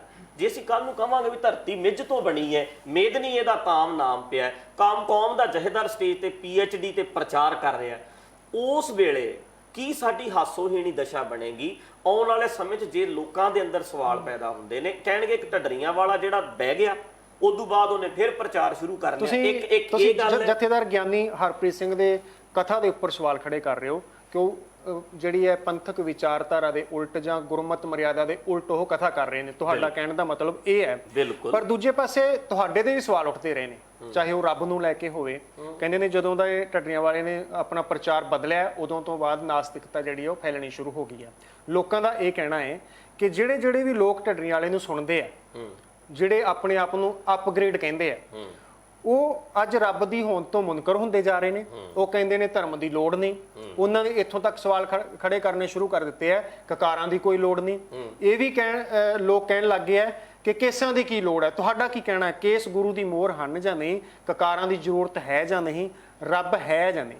ਮੈਂ ਕਿਰਪਾਨਾਂ 2 ਪਾ ਕੇ ਬੈਠਾ, ਦਾੜੀ ਮੈਂ ਰੱਖੀ ਹੈ, ਪੱਗ ਮੈਂ ਬੰਨੀ ਹੈ। ਅੱਜ ਤੱਕ ਮੇਰੀ ਕੋਈ ਸਟੇਟਮੈਂਟ ਇਦਾਂ ਦੀ ਜਿਹਦੇ 'ਚ ਮੈਂ ਕਿਹਾ ਵੀ ਕੇਸ ਰੱਖਣ ਦੀ ਲੋੜ ਨਹੀਂ, ਕਕਾਰ ਪਾਉਣ ਦੀ ਲੋੜ ਨਹੀਂ। ਹਾਂ, ਇਹ ਗੱਲ ਹਮੇਸ਼ਾ ਕਹੀ ਹੈ ਵੀ ਇਹ ਸਾਡੀ ਯੂਨੀਫਾਰਮ ਹੈ ਜਿਹੜੀ ਜ਼ਰੂਰੀ ਹੈ, ਪਰ ਇਸ ਤੋਂ ਅਗਲਾ ਜਿਹੜਾ ਸਟੈਪ ਹੈ ਉਹ ਹੈਗਾ ਆ ਸਾਡਾ ਕਿਰਦਾਰ, ਕਰੈਕਟਰ। ਸਪਸ਼ਟ ਮੈਂ ਕਹਿੰਦਾ, ਅੱਜ ਤੱਕ ਮੈਂ ਤਾਂ ਕਦੇ ਇਦਾਂ ਦਾ ਕੁਝ ਨਹੀਂ ਕਿਹਾ। ਜਿਹੜੇ ਨੌਜਵਾਨ ਇਸ ਦੀ ਮੁਖਾਲਫਤ ਕਰਦੇ ਆ, ਕਹਿੰਦੇ ਮਨ ਹੀ ਸੱਚਾ ਹੋਣਾ ਚਾਹੀਦਾ, ਕੇਸਾਂ ਦੀ ਲੋੜ ਨਹੀਂ, ਕਕਾਰਾਂ ਦੀ ਕੀ ਜ਼ਰੂਰਤ ਹੈ, ਉਹਨਾਂ ਨੂੰ ਕੋਈ ਸੰਦੇਸ਼ ਦੇਣਾ ਚਾਹੋਗੇ? ਬਿਲਕੁਲ, ਸਾਨੂੰ ਮੈਚਿੰਗ ਕਲਗੀਆਂ ਵਾਲੇ ਨਾਲ ਕਰਨੀ ਚਾਹੀਦੀ ਹੈ। ਜੇ ਅਸੀਂ ਜੋ ਇਤਿਹਾਸ 'ਚ ਪੜ੍ਹਦੇ ਹਾਂ, ਗੁਰੂ ਗੋਬਿੰਦ ਸਿੰਘ ਸੱਚੇ ਪਾਤਸ਼ਾਹ ਕਿੱਦਾਂ ਦੇ ਸੀ, ਤੇ ਅਸੀਂ ਲੱਗੀਏ ਉੱਦਾਂ ਦੇ, ਵਿਹਾਰ ਸਾਡਾ ਇੰਨਾ ਵਧੀਆ ਹੋਵੇ, ਫਿਰ ਲੱਗੀਏ ਵੀ ਅਸੀਂ ਗੁਰੂ ਗੋਬਿੰਦ ਸਿੰਘ ਤੋਂ। ਇਹੀ ਤਾਂ ਸਾਡੇ ਕੋਲ ਇਸ ਵੇਲੇ, ਸਾਡੇ ਕੋਲ ਕੋਈ ਕੀ ਆਈਡੀ ਹੈ, ਮਤਲਬ ਸਾਡੇ ਕੋਲ ਕੋਈ ਕੰਟਰੀ ਨਹੀਂ, ਸਾਡਾ ਆਪਣਾ ਪਾਸਪੋਰਟ ਨਹੀਂ। ਤਾਂ ਮੈਂ ਤਾਂ ਬਹੁਤ ਕਹਿੰਦਾ ਵੀ ਪਾਸਪੋਰਟ ਕੈਨੇਡੀਅਨ ਲੈ ਲਓ, ਅਮਰੀਕਨ ਲੈ ਲਓ, ਇੰਡੀਅਨ ਲੈ ਲਓ, ਪਰ ਘੱਟ ਤੋਂ ਘੱਟ ਉੱਤੇ ਫੋਟੋ ਤੁਹਾਡੀ ਪੱਗ ਵਾਲੀ ਹੋਵੇ। ਮੈਂ ਤਾਂ ਬਹੁਤ ਬਾਹਰ ਜਗ੍ਹਾ ਬੋਲਿਆ। ਹੁਣ ਜਿਹੜੇ ਬੰਦੇ 2 4 10 ਜੇ ਇੱਦਾਂ ਦੀਆਂ ਗੱਲਾਂ ਫੈਲਾ ਰਹੇ ਆ ਵੀ ਵੇਖੋ ਜੀ ਇਹ ਕਹਿ ਰਿਹਾ ਜੀ, ਰੱਬ ਵਾਲੀ ਗੱਲ ਹੈ। ਜਿਹੜਾ ਪੁਜਾਰੀ ਦਾ ਸਥਾਪਿਤ ਕੀਤਾ ਰੱਬ ਹੈ, ਜਿਹੜਾ ਘੜਿਆ ਗਿਆ, ਜਿਵੇਂ ਗੁੱਗੇ ਦੇ ਚੇਲਿਆਂ ਨੇ ਕੋਈ ਗੁੱਗਾ ਘੜਿਆ, ਕਿਸੇ ਨੇ ਕੁਛ ਘੜ ਲਿਆ, ਕਿਸੇ ਨੇ ਕੁਛ ਘੜ ਲਿਆ, ਇਦਾਂ ਸਾਡੇ ਵਾਲਿਆਂ ਨੇ ਇੱਕ ਰੱਬ ਘੜਿਆ। ਮੈਂ ਉਹਨੂੰ ਨਹੀਂ ਮੰਨਦਾ, ਪੁਜਾਰੀ ਦੇ ਰੱਬ ਨੂੰ। ਜਿਹੜਾ ਗੁਰਬਾਣੀ ਦਾ ਰੱਬ ਹੈ, ਇੱਕ ਓੰਕਾਰ ਹੈ, ਜਿਹੜਾ ਤੁਹਾਡੇ ਮੇਰੇ 'ਚ ਹੈ, ਜਿਹਦਾ ਅਸੀਂ ਸਾਰੇ ਰੂਪ ਹਾਂ, ਜਿਹੜਾ ਸਾਡੇ 'ਚ ਵਸਦਾ, ਅਸੀਂ ਉਹਦੇ 'ਚ ਵਸਦੇ ਹਾਂ। ਫਰੀਦਾ ਖਾਲਕ ਖਲਕ ਮੈਂ, ਖਲਕ ਵਸੈ ਰੱਬ ਮਾਹੇ। ਉਹਨੂੰ ਮੈਂ ਸਦਾ ਮੰਨਦਾ। ਕਿਉਂ ਨਹੀਂ ਮੰਨਦਾ? ਜੰਮਣ ਮਰਨ ਉਸ ਰੱਬ ਦੇ ਹੱਥ 'ਚ ਹੈ ਕਿ ਨਹੀਂ? ਕਿਹੜੇ ਰੱਬ ਦੇ? ਜਿਹਦੀ ਤੁਸੀਂ ਗੱਲ ਕਰ ਰਹੇ ਹੋ। ਇੱਕ ਕੁਦਰਤ ਦੇ ਵਿੱਚ ਰੱਬ ਜੰਮਣਾ ਵੀ ਹੈ ਤੇ ਮਰਨਾ ਵੀ ਹੈ, ਜਿਹੜਾ ਫੈਲਿਆ ਹੋਇਆ ਦੇ ਵਿੱਚ ਜੰਮ ਵੀ ਰਿਹਾ ਤੇ ਮਰ ਵੀ ਰਿਹਾ। ਲਹਿਰਾਂ ਬਣਦੀਆਂ ਵੀ ਨੇ ਤੇ ਖਤਮ ਵੀ ਹੁੰਦੀਆਂ ਨੇ, ਸਮੁੰਦਰ ਦੇ ਵਿੱਚ ਹੀ ਨੇ ਨਾ ਜੀ। ਸਮੁੰਦਰ ਦਾ ਹੀ ਲਹਿਰਾਂ ਪਾਰਟ ਹੈ, ਬਣਦੀਆਂ ਵੀ ਨੇ, ਖਤਮ ਵੀ ਹੁੰਦੀਆਂ ਨੇ। ਇਸੇ ਤਰ੍ਹਾਂ ਰੱਬ ਇੱਕ ਸਮੁੰਦਰ ਹੈ, ਆ ਸਾਰੀਆਂ ਲਹਿਰਾਂ ਉੱਠਦੀਆਂ ਵੀ ਨੇ, ਵਿੱਚ ਸਮਾ ਜਾਂਦੀਆਂ। ਰੱਬ ਦੇ ਜਿਹੜਾ ਸਿਧਾਂਤ ਹੈ ਰਜਾ, ਭਾਣਾ ਤੇ ਹੁਕਮ, ਉਹਨੂੰ ਕਿਵੇਂ ਦੇਖਦੇ ਹੋ ਤੁਸੀਂ? ਕੁਦਰਤ ਦੇ ਨਿਯਮਾਂ ਵਿੱਚ ਰਹਿਣਾ ਚਾਹੀਦਾ, ਭਾਣੇ 'ਚ ਰਹਿਣਾ ਚਾਹੀਦਾ, ਨਿਯਮਾਂ ਵਿੱਚ ਰਹਿਣਾ ਚਾਹੀਦਾ, ਬਿਲਕੁਲ ਕੁਦਰਤ ਦੇ ਵਿਧਾਨ ਵਿੱਚ ਰਹਿਣਾ ਚਾਹੀਦਾ। ਜਿਹੜੀ ਪੰਕਤੀਆਂ ਪੁਜਾਰੀ ਵਾਲੇ ਰੱਬ ਦੀ ਰਜਾ 'ਚ ਨਹੀਂ ਵੀ ਜੋ ਹੋ ਰਿਹਾ ਹੈ ਸਭ ਕੁਝ ਠੀਕ ਹੋ ਰਿਹਾ ਹੈ। ਮਤਲਬ ਜਿੰਨੇ ਐਕਸੀਡੈਂਟ ਹੋਏ ਨੇ, ਇਹੀ ਕਿਹਾ ਜਾਂਦਾ ਸਟੇਜ ਤੇ ਸਾਡੇ ਪੁਜਾਰੀਆਂ ਵੱਲੋਂ ਵੀ ਕੋਈ ਨਹੀਂ ਜੀ, ਰੱਬ ਜਵਾਨ ਪੁੱਤ ਲੈ ਗਿਆ, ਪਰਮਾਤਮਾ ਨੇ ਇੰਨੀ ਹੀ ਲਿਖੀ ਸੀ। ਉਹ ਮਾੜੇ ਸਿਸਟਮ ਦੀ ਭੇਟ ਚੜਿਆ, ਕਿਉਂਕਿ ਸਰਕਾਰਾਂ ਨੇ ਢਾਂਚਾ ਨਹੀਂ ਬਣਾਇਆ। ਸਰਕਾਰਾਂ ਨੂੰ ਬਰੀ ਕਰਦਾ ਆ ਪੁਜਾਰੀ ਵਾਲਾ ਰੱਬ। ਕਿਉਂ? ਧਿਆਨ ਨਾਲ ਤੁਸੀਂ ਵਿਸ਼ਾ ਕਰਦੇ ਹੋ ਤਾਂ ਮੈਂ ਖੁੱਲ੍ਹ ਕੇ ਕਰਦਾ ਗੱਲ ਮੈਂ, ਕਿਉਂਕਿ ਫਿਰ ਐਕਸਪਲੇਨ ਨਹੀਂ ਨਾ ਹੁੰਦੀ ਗੱਲ, ਪੂਰੀ ਗੱਲ ਕਰਦਾ। ਭੋਗ ਤੇ ਕੀਰਤਨ ਹੋ ਰਿਹਾ, ਮੇਰੇ ਵਰਗੇ ਲੋਕਾਂ ਦੇ ਅੰਦਰ ਪਰੇਸ਼ਾਨੀ ਹੈ ਵੀ ਇੱਕ ਰੋਡ ਦੇ ਉੱਤੇ ਫਟਾਫਟ ਇੱਕ ਗਾਂ ਚੜੀ ਜਾਂ ਕੋਈ ਵੀ ਜਾਨਵਰ ਚੜਿਆ, ਐਕਸੀਡੈਂਟ ਹੋਇਆ ਜਾਂ ਵੱਡਾ ਖੱਡਾ ਸੀ ਤੇ ਸਾਡਾ ਨੌਜਵਾਨ ਪੁੱਤ ਮਰ ਗਿਆ। ਭੋਗ ਦੇ ਉੱਤੇ ਮੇਰੇ ਵਰਗਾ ਬੰਦਾ ਆਇਆ, ਉਹਨੇ ਕੀ ਕਿਹਾ ਵੀ ਪਰਮਾਤਮਾ ਲੈ ਗਿਆ। ਹੁਣ ਸਿਸਟਮ ਸੀ ਮਾੜਾ, ਸਾਡਾ ਕਰਪਟ ਸਿਸਟਮ ਹੈ। ਉਹ ਜਿਹੜਾ ਚੜਿਆ, ਗੱਡੀ ਚੜੀ, ਕੁਛ ਵੀ ਆਇਆ, ਉਹ ਸਿਸਟਮ ਬਣਾਉਣਾ ਸੀ ਸਰਕਾਰਾਂ ਨੇ, ਐਂਗਲ ਲਾਉਣੇ ਨੇ ਸਰਕਾਰਾਂ ਨੇ। ਕੋਈ ਚੜ ਨਾ ਸਕੇ ਜਾਨਵਰ ਭੱਜੀਆਂ ਗੱਡੀਆਂ 'ਚ, ਇਹ ਸਿਸਟਮ ਕਰਨਾ ਸਰਕਾਰਾਂ ਨੇ। ਕਰਪਟ ਕੌਣ ਹੈ? ਕਰਪਟ ਸਿਸਟਮ ਹੈ। ਉਹ ਸਿਸਟਮ ਮਾੜਾ ਹੋਣ ਕਰਕੇ ਉਹ ਸਾਰਾ ਕੁਝ ਹੋਇਆ। ਉਹ ਸਿਸਟਮ ਕਿਹਨੇ ਬਣਾਉਣਾ ਹੈ? ਸਰਕਾਰ ਨੇ। ਤੇ ਸਰਕਾਰ ਕਿਹਨੇ ਬਣਾਉਣੀ ਹੈ? ਸਾਡੇ ਤੁਹਾਡੇ ਲੋਕਾਂ ਨੇ। ਇਹਦਾ ਮਤਲਬ ਜੇ ਉਹ ਬੰਦਾ ਅੱਜ ਨੌਜਵਾਨ ਬੱਚਾ ਐਕਸੀਡੈਂਟ ਵਿੱਚ ਮਰਿਆ ਤੇ ਉਹਦਾ ਦੋਸ਼ੀ ਰੱਬ ਨਹੀਂ, ਉਹਦੇ ਦੋਸ਼ੀ ਆ ਅਸੀਂ। ਹੁਣ ਕੀ ਹੋਇਆ ਕਿ ਇੱਕ ਭੋਗ ਤੇ ਕੀਰਤਨ ਹੋ ਰਿਹਾ, ਲੋਕਾਂ ਨੂੰ ਗੁੱਸਾ ਚੜਨਾ ਕਿਹਦੇ ਤੇ? ਵੀ ਉਹ ਸਿਸਟਮ ਉਹ ਕਿਉਂ ਖੱਡਾ ਕਿਉਂ ਸੀ ਜਾਂ ਇਦਾਂ ਕਿਉਂ ਸੀ, ਉਹਦੇ ਤੇ ਗੁੱਸਾ ਚੜਨਾ ਚਾਹੀਦਾ ਸੀ। ਉਹ ਗੁੱਸਾ ਫਿਰ ਚੜਦਾ ਐਮਐਲਏ ਤੇ, ਇਹਨੇ ਧਿਆਨ ਨਹੀਂ ਦਿੱਤਾ ਅਫਸਰਾਂ ਤੇ। ਐਮਐਲਏ ਕੌਣ ਹੈ? ਅੱਗੇ ਮੰਤਰੀ ਕੌਣ ਹੈ? ਮੁੱਖ ਮੰਤਰੀ ਕੌਣ ਹੈ? ਇਹ ਮਾੜਾ ਸਿਸਟਮ ਸਾਰਾ ਅਸੀਂ ਕੀ ਕਰਦੇ ਹਾਂ? ਸਰਕਾਰਾਂ ਦਾ ਗੁੱਸਾ ਸੀ। ਲੋਕੀ ਭੋਗ ਤੇ ਬੈਠੇ ਸੀ, ਲਓ ਜੀ ਇਹ ਕੀ ਹੋਇਆ? ਪਰਮਾਤਮਾ ਲੈ ਗਿਆ ਜੀ, ਰੱਬ ਲੈ ਗਿਆ। ਮਤਲਬ ਉੱਥੇ ਉਦਾਂ ਦੀਆਂ ਪੰਕਤੀਆਂ ਸੁਣਾਤੀਆਂ। ਪਰ ਗੁਰਬਾਣੀ ਦੀ ਇੱਕ ਪੰਕਤੀ ਆਉਂਦੀ ਹੈ, ਮੇਰੇ ਮਨ 'ਚ ਵੀ ਆਈ ਹੈ, ਉਹਦਾ ਵੀ ਮੈਂ ਚਾਹੂੰਗਾ ਜ਼ਰੂਰ ਤੁਸੀਂ ਦੱਸੋ। ਵੈਦ ਕਹੇ ਹੋਂ ਹੀ ਭਲਾ ਦਾਰੂ ਮੇਰੇ ਵਸ, ਇਹ ਤੋਂ ਬਸਤ ਗੋਪਾਲ ਕੀ ਜਪ ਭਾਵੇ ਲਿਖਸ। ਜਿਹੜੀ ਵਸਤੂ ਆਤਮਾ ਹੈ, ਇਹ ਪਰਮਾਤਮਾ ਦੀ ਦਿੱਤੀ ਹੋਈ ਅੰਸ਼ ਹੈ। ਦੇਖੋ, ਜੇ ਤਾਂ ਤੁਸੀਂ ਆਪਾਂ ਇਸ ਟੌਪਿਕ ਤੇ ਗੱਲ ਕਰਨੀ ਹੈ, ਫਿਰ ਤਾਂ ਆਪਾਂ ਇਹਨੂੰ ਇਸ ਪਾਸੇ ਲੈ ਜਾਂਦੇ ਹਾਂ। ਪਹਿਲਾਂ ਮੈਨੂੰ ਗੱਲ ਮੈਂ ਪੂਰੀ ਕਰ ਲਵਾਂ ਮਾੜੀ ਜਿਹੀ, ਜਿਹੜੀ ਮੈਂ ਗੱਲ ਕਰ ਰਿਹਾ। ਕਰੋ। ਕਰਪਟ ਸਿਸਟਮ ਨੇ, ਮੇਰੇ ਵਰਗੇ ਪੁਜਾਰੀਆਂ ਨੇ ਸਟੇਜ ਤੇ ਬਹਿ ਕੇ ਲੋਕਾਂ ਨੂੰ ਕਿਹਾ, ਲੋਕੋ ਜਿੰਨੀ ਰੱਬ ਨੇ ਲਿਖੀ ਸੀ ਰੱਬ ਲੈ ਗਿਆ। ਤੇ ਜਿੰਨਾ ਗੁੱਸਾ ਚੜ੍ਹਨਾ ਚਾਹੀਦਾ ਸੀ ਸਿਸਟਮ ਦੇ ਉੱਤੇ, ਸਰਕਾਰਾਂ ਦੇ ਉੱਤੇ, ਉਹ ਸਾਰਾ ਰਿਲੀਜ਼ ਹੋ ਗਿਆ। ਜਿੱਥੇ ਗੁੱਸਾ ਚੜ੍ਹਦਾ ਵੀ ਇਹ ਮਾੜਾ ਸਿਸਟਮ ਹੈ। ਹਰ 100 ਬੰਦਾ ਭੋਗ ਤੇ ਐਕਸੀਡੈਂਟ ਹੋਇਆ, ਭੋਗ ਤੇ ਕੀਰਤਨ ਹੁੰਦਾ। ਕੀਰਤਨ ਤੇ ਕਿਹਾ ਜਾਂਦਾ, ਮਹਾਰਾਜ ਨੇ ਸਾਨੂੰ ਸਮਝਾਇਆ, ਦੱਦਾ ਦੋਸ਼ ਨਾ ਦੇਉ ਕਿਸੇ, ਦੋਸ਼ ਕਰਮਾ ਆਪਣਿਆ, ਜੋ ਮੈਂ ਕੀਆ ਸੋ ਮੈਂ ਪਾਇਆ, ਦੋਸ਼ ਨਾ ਦੀਜੈ ਅਵਰ ਜਣਾ। ਕਿਸੇ ਨੂੰ ਦੋਸ਼ ਨਾ ਦਿਓ, ਰੱਬ ਨੂੰ ਤਾਂ ਕੀ ਦੇਣਾ, ਕਿਸੇ ਨੂੰ ਦੋਸ਼ ਨਾ ਦਿਓ, ਦੋਸ਼ ਦਿਓ ਆਪਣੇ ਆਪ ਨੂੰ। ਮੈਂ ਮਾੜਾ ਸੀ, ਮੈਂ ਵੋਟਾਂ ਗਲਤ ਪਾ ਰਿਹਾ, ਸਰਕਾਰ ਮਾੜੀ ਹੈ, ਸਿਸਟਮ ਮਾੜਾ ਹੈ। ਇਹ ਸਾਡਾ ਬੱਚਾ ਸਿਸਟਮ ਦੀ ਭੇਟ ਚੜਿਆ। ਪੁਜਾਰੀ ਦਾ ਕਿੰਨਾ ਵੱਡਾ ਫਾਇਦਾ ਹੋ ਰਿਹਾ, ਸਰਕਾਰ ਦਾ ਕਿੰਨਾ ਵੱਡਾ, ਕਿਉਂਕਿ ਸਰਕਾਰ ਤੇ ਪੁਜਾਰੀ ਰਲ ਕੇ ਚੱਲਦੇ ਆ। ਲੋਕਾਂ ਦੇ ਅੰਦਰ ਜਿੰਨਾ ਗੁੱਸਾ ਸੀ ਉਹ ਰਿਲੀਜ਼ ਹੋ ਜਾਂਦਾ। ਹੁਣ 100 ਭੋਗ ਦੇ ਉੱਤੇ ਜੇ ਗੱਲ ਇਹ ਹੋਵੇ ਵੀ ਮਾੜਾ ਸਿਸਟਮ ਹੈ, ਮਾੜਾ ਸਿਸਟਮ ਹੈ, ਮਾੜਾ ਸਿਸਟਮ ਹੈ, ਕੀ ਸਿਸਟਮ ਠੀਕ ਨਹੀਂ ਹੋਏਗਾ? ਜਦੋਂ ਗੱਲ ਹੋ ਰਹੀ ਹੈ ਕਿ ਰੱਬ ਕਰਦਾ, ਰੱਬ ਕਰਦਾ, ਰੱਬ ਨੂੰ ਕਿਹੜਾ ਜਾ ਕੇ ਪੁੱਛੇ? ਰੱਬ ਨਾਲ ਕੌਣ ਗੱਲ ਕਰੇ? ਫਤਿਹਵੀਰ ਨੂੰ ਰੱਬ ਲੈ ਗਿਆ। ਇੱਥੇ ਇੱਕ ਸਵਾਲ ਹੋਰ ਹੈ ਵਿੱਚ ਮੈਂ ਐਡ ਕਰਨਾ ਚਾਹੂੰਗਾ। ਗੁਰਬਾਣੀ ਦੇ ਵਿੱਚ ਗੁਰੂ ਨੂੰ ਰੱਬ ਦਾ ਰੂਪ ਕਿਹਾ ਗਿਆ ਹੈ। ਗੁਰੂ ਗੁਰੂ ਗੁਰ ਕਰਮਨ ਮੋਰ, ਇਹਦੇ ਵਿੱਚ ਅੱਗੇ ਪੰਕਤੀ ਆਉਂਦੀ ਹੈ, ਗੁਰ ਪਰਮੇਸ਼ਰ ਇੱਕੋ ਜਾਣ। ਗੁਰੂ ਦੇ ਵਿੱਚ ਤੇ ਪਰਮੇਸ਼ਰ ਦੇ ਵਿੱਚ ਕੋਈ ਅੰਤਰ ਨਹੀਂ। ਤੁਸੀਂ ਕਿੱਦਾਂ ਦੇਖਦੇ ਹੋ, ਇਹਦੇ ਅਰਥ ਕਿਵੇਂ ਕਰਦੇ ਹੋ? ਤੇ ਇਹ ਦੱਸੋ ਕਿ ਗੁਰੂ ਦੀ ਕਿਰਪਾ ਨੂੰ, ਗੁਰੂ ਦੀ ਬਖਸ਼ਿਸ਼ ਨੂੰ, ਗੁਰੂ ਦੀ ਰਹਿਮਤ ਨੂੰ ਕਿਸ ਰੂਪ ਚ ਮੰਨਦੇ ਹੋ ਤੁਸੀਂ? ਗੁਰੂ ਮਤਲਬ ਗਿਆਨ, ਜੋ ਗੁਰਬਾਣੀ ਤੋਂ ਸਾਨੂੰ ਮਿਲਦਾ ਆ। ਸਤਿਗੁਰੂ ਜੀ ਨੇ ਸਾਨੂੰ ਗਿਆਨ ਨਾਲ ਜੋੜਿਆ ਆ, ਤੇ ਗਿਆਨ ਦੀ ਕਿਰਪਾ ਨਾਲ ਹੀ ਸਮਾਜ ਅੱਜ ਅੱਗੇ ਵਧ ਰਿਹਾ ਹੈ। ਗੁਰੂ ਦੀ ਕਿਰਪਾ ਨਾਲ ਹੀ ਅੱਗੇ ਵਧ ਰਿਹਾ। ਜਿਹੜਾ ਬੰਦਾ ਵੀ ਅੱਗੇ ਜਾ ਰਿਹਾ ਉਹ ਗੁਰੂ ਦੀ ਕਿਰਪਾ ਨਾਲ ਹੀ ਜਾ ਰਿਹਾ, ਜਿਹਨੂੰ ਅਸੀਂ ਗੁਰੂ ਮੰਨਦੇ ਹਾਂ। ਗਿਆਨ ਜੋ ਸਾਨੂੰ ਗੁਰੂ ਗ੍ਰੰਥ ਸਾਹਿਬ ਚੋਂ ਮਿਲਦਾ ਹੈ। ਹਾਂਜੀ, ਤੁਸੀਂ ਗੁਰੂ ਨੂੰ ਜਰੀਆ ਵੀ ਕਹਿੰਦੇ ਹੋ, ਕੱਲਾ ਜਰੀਆ ਹੀ ਹੈ ਜਾਂ ਰੱਬ ਦਾ ਰੂਪ ਹੈ? ਗਿਆਨ ਲੈਣ ਦਾ ਜਰੀਆ ਆ, ਆਪਣੇ ਆਪ ਨੂੰ ਪਛਾਣਨ ਦਾ ਜਰੀਆ ਆ, ਆਪਣੇ ਆਪ ਜਿਹੜਾ ਸਾਡੇ 'ਚ ਰੱਬ ਹੈ ਉਹਨੂੰ ਸਮਝਣ ਦਾ ਜਰੀਆ ਗੁਰੂ ਗ੍ਰੰਥ ਸਾਹਿਬ ਜੀ ਹਨ। ਕਿਸ ਰੂਪ ਚ ਮੰਨਣ ਦੀ ਲੋੜ ਆ ਗੁਰੂ ਗ੍ਰੰਥ ਸਾਹਿਬ? ਜਰੀਆ ਮਤਲਬ ਵਿਚੋਲਾ ਜਰੀਆ ਗੁਰੂ ਗ੍ਰੰਥ ਸਾਹਿਬ ਜੀ ਹਨ, ਜਿਹੜੇ ਸਾਨੂੰ ਆਪਣੇ ਆਪ ਨਾਲ ਜੋੜਦੇ। ਹਾਂਜੀ, ਕੀ ਦਾ ਅਗਲਾ ਸਵਾਲ? ਤੁਸੀਂ ਗੁਰੂ ਗ੍ਰੰਥ ਸਾਹਿਬ ਨੂੰ ਜਰੀਆ ਕਹਿੰਦੇ ਹੋ, ਫਿਰ ਗੁਰੂ ਗ੍ਰੰਥ ਸਾਹਿਬ ਨੂੰ ਕਿਸ ਰੂਪ ਚ ਮੰਨਣਾ ਚਾਹੀਦਾ? ਸਾਡੇ ਵਿਚੋਲੇ ਨੇ ਜੀ, ਜਿਨ੍ਹਾਂ ਨੇ ਸਾਨੂੰ ਇੱਥੋਂ ਤੱਕ ਪਹੁੰਚਾਇਆ ਆ। ਕਿਉਂ ਨਹੀਂ ਮੰਨਣਾ ਚਾਹੀਦਾ? ਸਾਡੇ ਵਾਸਤੇ ਗੁਰ ਪਰਮੇਸ਼ਰ ਇੱਕੋ ਜਾਣ, ਉਹ ਸਮੁੱਚੇ ਗਿਆਨ ਦਾ ਪ੍ਰਤੀਕ ਨੇ, ਜਿਨ੍ਹਾਂ ਨੇ ਸਾਨੂੰ ਇਸ ਪਾਸੇ ਤੋਰਿਆ ਆ, ਜਿਨ੍ਹਾਂ ਨੇ ਸਾਨੂੰ ਵਿਚੋਲੇ ਬਣ ਕੇ ਜ਼ਿੰਦਗੀ ਜੀਣ ਦਾ ਚੱਜ ਦੱਸਿਆ ਹੈ, ਆਪਣੇ ਆਪ ਦੀ ਪਛਾਣ ਕਰਾਈ ਹੈ। ਗੁਰੂ ਗ੍ਰੰਥ ਸਾਹਿਬ ਦੀ ਰਿਸਪੈਕਟ ਸਦਾ ਰੱਖੇ ਜਿਹੜਾ ਸਿੱਖ ਹੈ, ਖਾਸ ਕਰਕੇ ਗੁਰਬਾਣੀ ਨੂੰ ਪੜ੍ਹਨ ਵਾਲਾ ਬੰਦਾ ਹੈ, ਉਹ ਰੱਜ ਕੇ ਗੁਰੂ ਗ੍ਰੰਥ ਸਾਹਿਬ ਦੀ ਰਿਸਪੈਕਟ ਕਰੇ, ਜਿੰਨੀ ਕਰ ਸਕਦਾ ਉਨੀ ਕਰੇ। ਇਹਨਾਂ ਨੇ ਤਾਂ ਸਾਨੂੰ ਸਤਿਗੁਰੂ ਦੇ ਲੜ, ਸਤਿਗੁਰੂ ਕੌਣ ਹੈ ਇਹਨਾਂ ਨੇ ਤਾਂ ਸਮਝਾਇਆ ਹੈ। ਸੱਚਾ ਸਤਿਗੁਰ ਮੇਰਾ ਸਦਾ ਸਦਾ ਨਾ ਆਵੇ ਨਾ ਜਾਏ, ਉਹ ਅਬਨਾਸੀ ਪੁਰਖ ਹੈ, ਸਭ ਮੈਂ ਰਹਿਆ ਸਮਾਏ। ਇਹ ਜਾਣਕਾਰੀ ਵੀ ਸਾਨੂੰ ਗੁਰੂ ਗ੍ਰੰਥ ਸਾਹਿਬ ਨੇ ਦਿੱਤੀ। ਹੁਣ ਇੱਕ ਸਵਾਲ ਜਿਹੜਾ ਇਹ ਹੈ ਅੱਗੇ ਮੈਂ ਕਰਨਾ ਚਾਹੂੰਗਾ ਕਿ ਤੁਸੀਂ ਸ਼ੁਰੂ ਤੋਂ ਕਹਿੰਦੇ ਆਏ ਹੋ ਕਿ ਪਹਿਲਾਂ ਤੁਸੀਂ ਸੰਤਵਾਦ ਦੇ ਰੂਪ 'ਚ ਵਿਚਰੇ ਆਪ ਖੁਦ, ਬਾਅਦ ਦੇ ਵਿੱਚ ਜਦੋਂ ਵਿਚਾਰਧਾਰਾ 'ਚ ਫਰਕ ਆਇਆ, ਤੁਹਾਨੂੰ ਸੋਝੀ ਹੋਈ, ਤੁਸੀਂ ਕਿਹਾ ਕਿ ਜਿਹੜੇ ਸਾਧਾਂ ਨੇ ਬਹੁਤ ਨੁਕਸਾਨ ਕੀਤਾ ਪੰਥ ਦਾ। ਮੰਨ ਲਿਆ ਕਿ ਸਾਧਾਂ ਨੇ ਬਹੁਤ ਨੁਕਸਾਨ ਕੀਤਾ ਪੰਥ ਦਾ। ਉਹਨਾਂ ਨੇ ਪੈਸਾ ਕਮਾਇਆ, ਜਾਂ ਜਿਨ੍ਹਾਂ ਨੂੰ ਤੁਸੀਂ ਪੁਜਾਰੀ ਸ਼੍ਰੇਣੀ ਕਹਿੰਦੇ ਹੋ ਕਿ ਪੁਜਾਰੀ ਸ਼੍ਰੇਣੀ ਨੇ ਬੜਾ ਨੁਕਸਾਨ ਕੀਤਾ ਹੈ। ਤੁਸੀਂ ਆਪ ਵੀ ਤਾਂ ਪੁਜਾਰੀ ਦੇ ਰੂਪ 'ਚ ਵਿਚਰਦੇ ਆਏ ਹੋ, ਕਿਉਂਕਿ ਗੁਰਬਾਣੀ ਤੋਂ ਇਲਾਵਾ ਤੁਹਾਡੀ ਕੋਈ ਕਿਰਤ ਨਹੀਂ ਰਹੀ ਹੋਰ। ਗੁਰਬਾਣੀ ਦੇ ਵਿੱਚ ਜਾਂ ਗੁਰੂ ਸਾਹਿਬਾਨ ਨੇ ਸਾਨੂੰ ਇਹ ਕਿਹਾ ਹੈ ਕਿਰਤ ਕਰਨੀ, ਨਾਮ ਜਪਣਾ, ਵੰਡ ਛਕਣਾ। ਤੁਹਾਡੇ ਤੇ ਇਹ ਵੀ ਸਵਾਲ ਉੱਠਦੇ ਹੈ, ਲੋਕ ਇਹ ਸਵਾਲ ਕਰਦੇ ਨੇ ਕਿ ਰਣਜੀਤ ਸਿੰਘ ਢੱਡਰੀਆਂ ਵਾਲੇ ਦੀ ਕਿਰਤ ਕਿਹੜੀ ਹੈ। ਆਖਰਕਾਰ ਰਣਜੀਤ ਸਿੰਘ ਢੱਡਰੀਆਂ ਵਾਲੇ ਨੇ ਵੀ ਤਾਂ ਇੱਕ ਪੁਜਾਰੀ ਦੇ ਵਾਂਗ ਪਹਿਲਾਂ ਜਿਹੜਾ ਹੈ ਪ੍ਰਚਾਰ ਕਰ ਕਰਕੇ, ਗੁਰਬਾਣੀ ਦਾ ਪ੍ਰਚਾਰ ਕਰ ਕਰਕੇ ਇੰਨਾ ਪੈਸਾ ਇਕੱਠਾ ਕੀਤਾ, ਇੰਨੀ ਸ਼ਾਨੋ ਸ਼ੌਕਤ ਜਿਹੜੀ ਹੈ ਬਹੁਤ ਵਧੀਆ ਤੁਹਾਡਾ ਸਵਾਲ ਸੁਣਨਾ। ਦੇਖਿਓ, ਮੈਂ ਪ੍ਰਚਾਰ ਕਰਨ ਗਿਆ, ਮੈਨੂੰ ਲੋਕ ਪਸੰਦ ਕਰਦੇ ਸੀ, ਲੋਕ ਪਿਆਰ ਕਰਦੇ ਸੀ। ਮੇਰੀਆਂ ਕੈਸਟਾਂ ਟੀ ਸੀਰੀਜ਼ ਕੰਪਨੀ ਵਿੱਚ 2004 'ਚ ਉਹ ਮੈਨੂੰ ਮੱਥਾ ਟੇਕਣ ਨਹੀਂ ਟੀ ਸੀਰੀਜ਼ ਵਾਲੇ ਗੱਡੀ ਦੇ ਗਏ ਸੀ, ਲੈਂਡ ਕਰੂਜ਼ਰ, ਵੀ ਬਾਬਾ ਜੀ ਨੂੰ ਮੱਥਾ ਟੇਕਣ ਚੱਲੇ ਆ।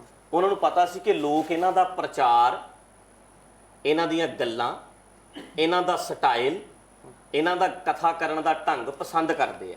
ਸੁਣੋ, ਉਹਦੇ ਕਰਕੇ ਉਹ ਮੈਨੂੰ ਉਸ ਵੇਲੇ ਅੱਜ ਤੋਂ 14-15 ਸਾਲ ਪਹਿਲਾਂ ਲੈਂਡ ਕਰੂਜ਼ਰ ਗੱਡੀ ਦੇ ਕੇ ਜਾਂਦੇ ਆ ਵੀ ਮੈਨੂੰ ਲੋਕ ਸੁਣਦੇ ਸੀ। ਮੈਂ ਜਦੋਂ ਵੀ ਵਿਦੇਸ਼ਾਂ ਵਿੱਚ ਵੀ ਗਿਆ, ਲੋਕਾਂ ਨੇ ਮੈਨੂੰ ਸਟੇਜ ਤੇ ਲੋਕਾਂ ਨੇ ਸੁਣਿਆ। ਮੱਥੇ ਟੇਕਣ ਵਾਲੀ ਗੱਲ ਤਾਂ ਹੋਗੀ ਕਿ ਤੁਸੀਂ ਘਰਾਂ 'ਚ ਹੁਮਸ ਲੋਕੀ ਮਿਲ ਰਹੇ ਆ ਜੀ, ਬਈ ਭਾਈ ਸਾਹਿਬ ਲਾਚੀਆਂ ਕਰਕੇ ਦੇ ਰਿਹਾ ਰਣਜੀਤ ਸਿੰਘ ਜਾਂ ਮੱਥੇ ਟਿਕਾ ਰਿਹਾ, ਲੋਕੀ ਸਟੇਜਾਂ ਤੇ ਸੁਣਦੇ ਸੀ, ਮੈਨੂੰ ਬੋਲਣਾ ਮੇਰਾ ਸੁਣਦੇ ਸੀ।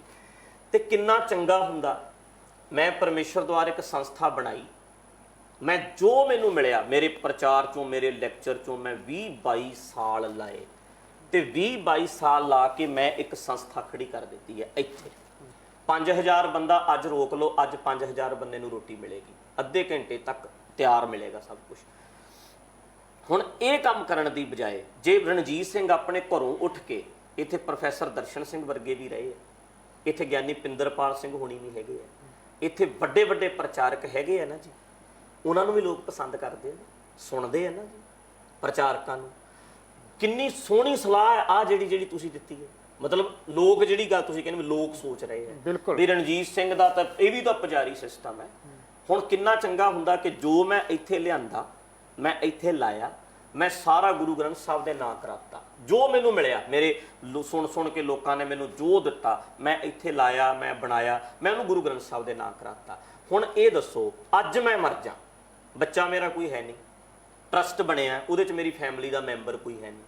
ਅੱਛਾ, ਇਹ ਦਰਬਾਰ ਸਾਹਿਬ, ਇਹ ਲੰਗਰ, ਇਹ ਹਸਪੀਟਲ, ਆ ਕਰੋਨਾ ਵਾਲੇ ਮਰੀਜ਼ ਠਹਿਰੇ। ਹੁਣ ਮੈਂ ਕਿਹਾ ਵੀ ਜੇ ਕੋਈ ਵਧੀਆ ਸੰਸਥਾ ਮੈਨੂੰ ਮਿਲੇ ਤਾਂ ਮੈਂ ਹਸਪੀਟਲ 2.5-3 ਕਰੋੜ ਰੁਪਇਆ, 4 ਕਰੋੜ ਲੱਗਿਆ, ਉਹ ਮੈਂ ਦੇ ਦਿਆਂ। ਮਤਲਬ ਮੈਂ ਉਹਨਾਂ ਨੂੰ ਕਹਾਂ ਵੀ ਇਹਨੂੰ ਚਲਾਓ। ਸਾਰੇ ਦਾ ਸਾਰਾ ਜੋ ਮੈਂ 20-22 ਸਾਲਾਂ 'ਚ ਕਮਾਇਆ, ਜੋ ਆਇਆ, ਉਹ ਸਾਰੇ ਦਾ ਸਾਰਾ ਮੈਂ ਮਹਾਰਾਜ ਦੇ ਨਾਂ ਕਰਾਤਾ, ਤੇ ਉਸ ਤੋਂ ਬਾਅਦ ਮੈਂ ਸੰਗਤ ਵਾਸਤੇ ਅਰਪਣ ਕਰ ਦਿੱਤਾ। ਇਹਦੇ ਤੋਂ ਬਦਲੇ ਮੈਂ ਕਥਾ ਕਰਦਾ, ਕੱਲਾ ਜਾਂਦਾ, 4 ਬੰਦੇ ਜਾਂਦੇ ਮੇਰੇ ਨਾਲ, ਲਿਆ ਕੇ ਅਸੀਂ ਆਪਸ 'ਚ ਵੰਡਦੇ, ਤੇ ਮੈਂ ਕਰੋੜਾਂ ਨਹੀਂ ਅਰਬਾਂ ਰੁਪਈਆ ਆਪਣੇ ਘਰ ਲੈ ਕੇ ਜਾਂਦਾ। ਉਹ ਜ਼ਿਆਦਾ ਵਧੀਆ ਸੀ ਕਿ ਸਾਰਾ ਕੁਝ ਇੱਥੇ, ਤੇ ਗੁਰੂ ਗ੍ਰੰਥ ਸਾਹਿਬ ਦੇ ਨਾਂ, ਫੈਮਿਲੀ ਦਾ ਬਿਜ਼ਨਸ ਨਹੀਂ ਬਣਿਆ, ਮੇਰੇ ਪਰਿਵਾਰ ਦਾ ਪੈਸਾ ਨਹੀਂ ਬਣਿਆ, ਉਹ ਸਾਰਾ ਕੁਝ ਨਾ ਕਰਾਉਂਦਾ। ਬੇਸ਼ੱਕ ਤੁਸੀਂ ਨਾਮ ਕਰਾਤਾ, ਪਰ ਸਵਾਲ ਉੱਥੇ ਹੀ ਹੈ ਜੋ ਸੰਗਤ ਉਠਾਉਂਦੀ ਹੈ ਵਾਰ-ਵਾਰ, ਵੀ ਕਿਰਤ ਕਰਨੀ, ਨਾਮ ਜਪਣਾ, ਵੰਡ ਛਕਣਾ। ਗੁਰੂ ਨਾਨਕ ਸਾਹਿਬ ਆਪ ਕਰਤਾਰਪੁਰ ਸਾਹਿਬ ਜਾ ਕੇ ਹਲ ਚਲਾਉਂਦੇ ਰਹੇ, ਕਹਿੰਦੇ ਢੱਡਰੀਆਂ ਵਾਲੇ ਨੇ ਤਾਂ ਐਸ਼ ਦੇ ਵਿੱਚ ਹੀ ਸਾਰੀ ਇਦਾਂ ਹੀ ਜ਼ਿੰਦਗੀ ਕੱਟਤੀ। ਠੀਕ ਹੈ, ਪੈਸਾ ਲਵਾਤਾ, ਗੁਰੂ ਗ੍ਰੰਥ ਸਾਹਿਬ ਦੇ ਨਾਮ ਤੁਸੀਂ ਕਹਿੰਦੇ ਹੋ, ਤੁਸੀਂ ਲਾ ਦਿੱਤਾ ਹੈ, ਜ਼ਮੀਨ ਜਾਇਦਾਦ ਸਾਰੀ ਜਿਹੜਾ ਪਰਮੇਸ਼ਰ ਦੁਆਰ ਦੀ ਗੁਰੂ ਗ੍ਰੰਥ ਸਾਹਿਬ ਦੇ ਤੁਸੀਂ ਨਾਮ ਲਵਾਈ ਹੋਈ ਹੈ, ਪਰ ਕਹਿੰਦੇ ਕਿਰਤ ਵਾਲਾ ਪੱਖ ਕਿੱਥੇ ਗਿਆ? ਮੈਂ ਫੇਰ ਉਹੀ ਗੱਲ ਕਰਦਾ, ਜਹੇਦਾਰ ਕਿਹੜੀ ਕਿਰਤ ਕਰਦੇ ਆ? ਯਾਨੀ ਪਿੰਦਰਪਾਲ ਸਿੰਘ ਕਿਹੜੀ ਕਿਰਤ ਕਰਦੇ ਆ? ਤੁਸੀਂ ਮੈਨੂੰ ਦੱਸੋ। ਪ੍ਰੋਫੈਸਰ ਦਰਸ਼ਨ ਸਿੰਘ ਨੇ ਕਿਹੜਾ ਹਲ ਚਲਾਇਆ? ਯਾਨੀ ਗੁਰਬਚਨ ਸਿੰਘ ਇੰਨਾ ਪੈਸਾ ਲੈ ਕੇ ਇਕੱਠਾ ਹੋ ਕੇ ਘਰੇ ਬਹਿ ਗਿਆ, ਉਹਨੇ ਕੀ ਕੀਤਾ? ਜਿੰਨੇ ਜਹੇਦਾਰ ਅੱਜ ਤੱਕ ਆਏ ਆ, ਇਹ ਕੀ ਕਰਦੇ ਰਹੇ? ਇਹਨਾਂ ਦਾ ਪੈਸਾ ਕਿੱਧਰ ਗਿਆ? ਹੋਟਲ ਬਣੇ ਆ, ਘਰ ਬਣੇ ਆ, ਜਿਹੜੇ ਲਿਫਾਫੇ ਮਿਲਦੇ ਜਹੇਦਾਰ ਅਕਾਲ ਤਖਤ ਤੱਕ ਹਿਸਾਬ ਦਿੰਦਾ, ਤਨਖਾਹ ਅੱਡ ਲੈਂਦਾ, ਤੇ ਟੂਰ ਦੇ ਪੈਸੇ ਅੱਡ ਲੈ ਕੇ ਆਉਂਦਾ। ਸਾਧਾਂ ਦੇ ਡੇਰਿਆਂ 'ਚ ਲਿਫਾਫੇ ਮਿਲਦੇ ਨੇ, ਕਿੱਧਰ ਜਾਂਦੇ ਨੇ? ਢੱਡਰੀਆਂ ਵਾਲਾ ਤਾਂ ਅੱਜ ਹਿਸਾਬ ਦੇ ਦੂਗਾ, ਪੰਥ ਨੂੰ ਦੇ ਕੇ ਜਾਊ ਸਾਰਾ ਕੁਝ। ਦਿੱਤਾ ਐਸ਼ ਪ੍ਰਸਤੀਆਂ ਕਾਹਦੀਆਂ ਹੋ ਗਈਆਂ? 32 ਕਿੱਲੇ ਜ਼ਮੀਨ ਲੈ ਕੇ ਗੁਰੂ ਗ੍ਰੰਥ ਸਾਹਿਬ ਦੇ ਨਾਂ ਕਰਾਤੇ, ਸਾਰਾ ਕੁਝ ਮਹਾਰਾਜ ਦੇ ਨਾਂ ਕਰਾਤਾ। ਅੱਜ 5000 ਬੰਦਾ ਰੁਕੇ, ਮੈਂ ਪ੍ਰਸ਼ਾਦਾ ਰੈਡੀ ਕਰਕੇ ਸਿੱਖ ਦੇ ਰੂਪ ਦੇ ਵਿੱਚ, ਸਿੱਖ ਦੇ ਰੂਪ 'ਚ ਕਿਰਤ ਕਰਨੀ ਚਾਹੀਦੀ ਹੈ ਕਿ ਨਹੀਂ ਕਰਨੀ? ਸਭ ਨੂੰ ਕਰਨੀ ਚਾਹੀਦੀ ਹੈ ਕਿ ਨਹੀਂ? ਮਤਲਬ ਮੈਂ ਦੇਖੋ, ਕੋਈ ਬੰਦਾ ਕਥਾ ਕਰ ਰਿਹਾ ਸੀ, ਕੋਈ ਕੀਰਤਨ ਕਰ ਰਿਹਾ ਸੀ, ਮੈਂ ਕੀਰਤਨ ਕਰਨ ਲੱਗਾ, ਉਹਨੂੰ ਮੈਂ ਰੁਜ਼ਗਾਰ ਬਣਾਈ ਰੱਖਦਾ ਆਪਣਾ। ਕੀ ਕੀਰਤਨ ਨੂੰ ਸਾਰੇ ਲੋਕਾਂ ਨੇ ਰੁਜ਼ਗਾਰ ਬਣਾਇਆ ਕਿ ਨਹੀਂ ਬਣਾਇਆ? ਤੁਸੀਂ ਦੱਸੋ। ਕੀਰਤਨ ਨੂੰ ਹੀ ਕਿਰਤ ਬਣਾਇਆ ਕਿ ਨਹੀਂ ਗਈਆਂ ਨੇ? ਦੱਸੋ। ਮੈਂ ਤੁਹਾਨੂੰ ਸਵਾਲ ਕਰਦਾ ਹਾਂ ਕਿਉਂਕਿ ਲੋਕ ਮੇਰੀ ਸੁਣੋ, ਜੇ ਸਵਾਲ ਐ ਕਰਨਾ ਤਾਂ ਜਵਾਬ ਐ ਦੋ ਮੈਨੂੰ ਜਵਾਬ ਨਹੀਂ, ਜਿਹੜਾ ਪੱਤਰਕਾਰ ਉਹਨੇ ਸਵਾਲ ਕਰਨਾ ਹੁੰਦਾ ਜੀ, ਜਵਾਬ ਵੀ ਦੇਣਾ ਨਾ ਜੀ। ਤੁਸੀਂ ਬਿਲਕੁਲ, ਜੇ ਲੋਕਾਂ ਦੇ ਸਵਾਲ ਲੈ ਕੇ ਆਏ ਮੇਰੇ ਜਵਾਬ ਤੁਸੀਂ ਦਿਓ, ਮੈਨੂੰ ਜਵਾਬ ਦਿਓ ਵੀ ਕੀ ਕਈ ਕੀਰਤਨੀਆਂ ਨੇ ਕੀਰਤਨ ਨੂੰ ਕਿਰਤ ਬਣਾਇਆ ਹੋਇਆ ਹੈ ਕਿ ਨਹੀਂ? ਗੁਰਬਾਣੀ ਦੇ ਮੁਤਾਬਕ ਕੀ ਸਹੀ ਹੈ ਤੁਸੀਂ ਦੱਸੋ। ਤੁਸੀਂ ਪ੍ਰਚਾਰਕ ਰਹੇ ਹੋ, ਤੁਸੀਂ ਲੰਮਾ ਸਮਾਂ ਜਿਹੜਾ ਹੈ ਉਹ ਪ੍ਰਚਾਰ ਕੀਤਾ ਹੈ। ਸਾਖੀਆਂ ਆਉਂਦੀਆਂ ਭਾਈ ਲਾਲੋ ਜੀ ਦੀਆਂ, ਸਹੀ ਕੀ ਹੈ ਇਹ ਤੁਸੀਂ ਕਰਨਾ?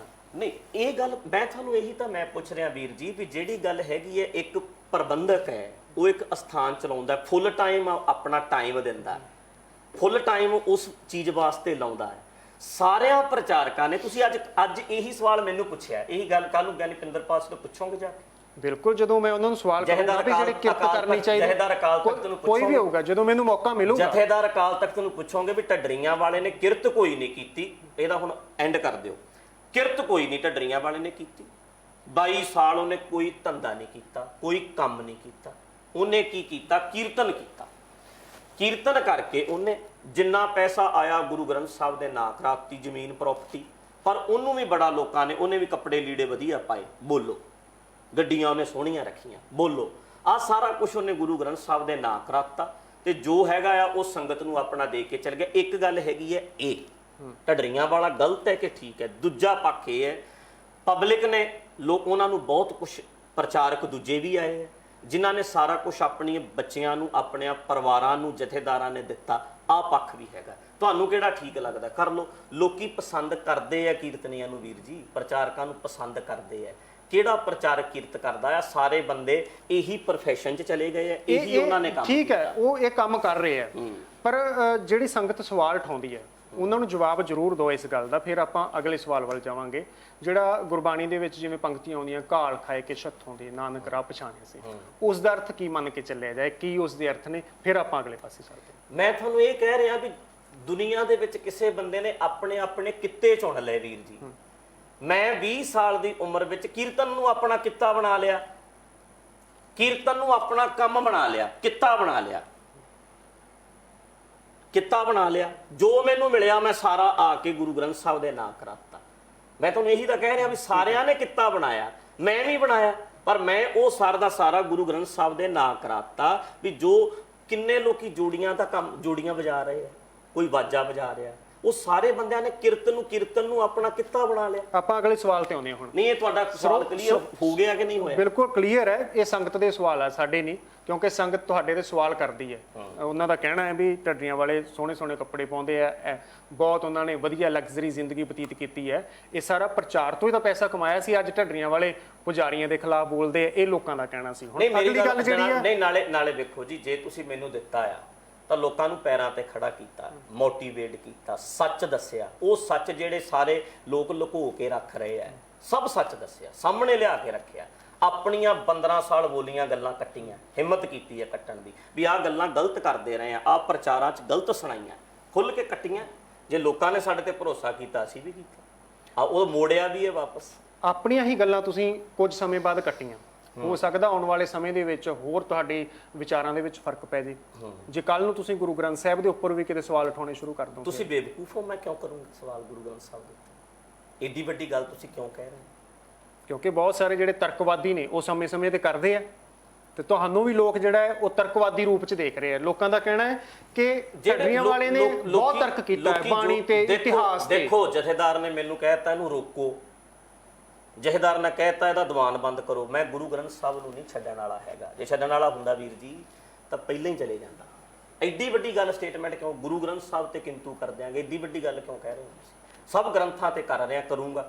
ਪਰ ਗੁਰੂ ਗ੍ਰੰਥ ਸਾਹਿਬ ਤੇ ਕਿੱਦਾਂ ਕਿੰਤੂ ਕਰਦੇ ਹੋ? ਐਡੀ ਵੱਡੀ ਗੱਲ ਕਿਉਂ? ਫਿਰ ਜਿਹੜੇ ਗ੍ਰੰਥਾਂ ਦੇ ਤੁਸੀਂ ਕਿੰਤੂ ਕਰਦੇ ਹੋ, ਕਹਿੰਦੇ ਹੋ ਵੀ ਤੁਸੀਂ ਇਹ ਕਹਿੰਦੇ ਹੋ ਇਹਨਾਂ ਦੇ ਵਿੱਚ ਕੁਬਾੜਾ ਭਰਿਆ ਹੋਇਆ ਜਾਂ ਇਹੋ ਜਿਹੀਆਂ ਗੱਲਾਂ ਤੁਸੀਂ ਕਰਦੇ ਹੋ, ਫਿਰ ਉਹਨਾਂ ਦਾ ਮਸਲਾ ਕਿਵੇਂ ਹੱਲ ਹੋਏਗਾ? ਕਿਉਂਕਿ ਇਹ ਜਿਹੜਾ ਮਸਲਾ ਹੈ ਇਹ ਪੰਥ ਨੇ ਬਹਿ ਕੇ ਵਿਚਾਰਨਾ ਹੈ, ਤਾਂ ਮਸਲਾ ਹੱਲ ਹੋ ਸਕਦਾ, ਕਿਸੇ ਇੱਕ ਬੰਦੇ ਦੀ ਤਾਂ ਗੱਲ ਹੈ ਨਹੀਂ। ਤੁਸੀਂ ਆਗੂ ਰਹੇ ਹੋ, ਤੁਸੀਂ ਇੰਨਾ ਲੰਮਾ ਸਮਾਂ ਪ੍ਰਚਾਰ ਕੀਤਾ ਹੈ, ਸੰਗਤ ਤੁਹਾਡੇ ਮਗਰ ਵੀ ਲੱਗੀ ਰਹੀ ਹੈ, ਤੁਹਾਡੀਆਂ ਗੱਲਾਂ ਵੀ ਮੰਨਦੀ ਰਹੀ ਹੈ, ਪਰ ਹੁਣ ਤੁਸੀਂ ਅਕਾਲ ਤਖਤ ਸਾਹਿਬ ਤੇ ਪਹੁੰਚ ਕੇ ਬਹਿ ਕੇ ਵਿਚਾਰ ਕਰਨ ਦੇ ਲਈ ਤਿਆਰ ਨਹੀਂ ਹੋ ਰਹੇ। ਫਿਰ ਆਪਣੀ ਜੇ ਡਫਲੀ ਵਜਾਉਂਦਾ ਰਹੇਗਾ ਹਰ ਬੰਦਾ, ਤੇ ਮਸਲੇ ਹੱਲ ਕਿਵੇਂ ਹੋਣਗੇ? ਤੁਸੀਂ ਆਪ ਹੀ ਦੱਸੋ। ਫਿਰ ਉਹੀ ਗੱਲ ਕਰ ਰਹੇ ਹੋ, ਜਥੇਦਾਰ ਲਿਫਾਫਿਆਂ ਚੋਂ ਨਿਕਲੇ ਐ। ਜੱਜ ਰੋਜ਼ ਜਾ ਕੇ ਮੇਰੇ ਵਿਰੋਧੀ ਦੇ ਘਰੇ ਰੋਟੀ ਖਾਂਦਾ ਹੋਵੇ ਤਾਂ ਮੈਂ ਜੱਜ ਤੋਂ ਕੀ ਇਨਸਾਫ ਰੱਖਾਂ? ਫਿਰ ਉਹੀ ਗੱਲ ਤੁਸੀਂ ਕਰਦੇ ਹੋ। ਮਤਲਬ ਸਵਾਲ ਉਠਾਉਣ ਵਾਲਾ ਪਿਛਲੇ 20 ਸਾਲਾਂ 'ਚ ਕੋਈ ਸਾਧ ਬਾਬਾ ਛਿੱਕਿਆ ਜਿਨ੍ਹਾਂ ਨੇ ਸਵਾਲ ਕੀਤੇ ਐ, ਉਹਨਾਂ ਨੂੰ ਛੇਕ ਦਿੱਤਾ ਜਾਂਦਾ ਹੈ। ਡਫਲੀ ਆਪਣੀ ਚਲੋ ਛੱਡੋ, ਸੁਣੋ, ਦਸਮ ਗ੍ਰੰਥ ਬਾਰੇ ਮਸਲਾ ਹੋ ਗਿਆ ਸੀ, ਉਹ ਕਹਿੰਦੇ ਕੋਈ ਇਹਦੇ ਬਾਰੇ ਗੱਲ ਨਹੀਂ ਕਰੂਗਾ, ਦਸਮ ਗ੍ਰੰਥ ਤੇ ਕੋਈ ਟਿੱਪਣੀ ਨਹੀਂ ਕਰੂਗਾ, ਸਭ ਚੁੱਪ ਕਰ ਗਏ।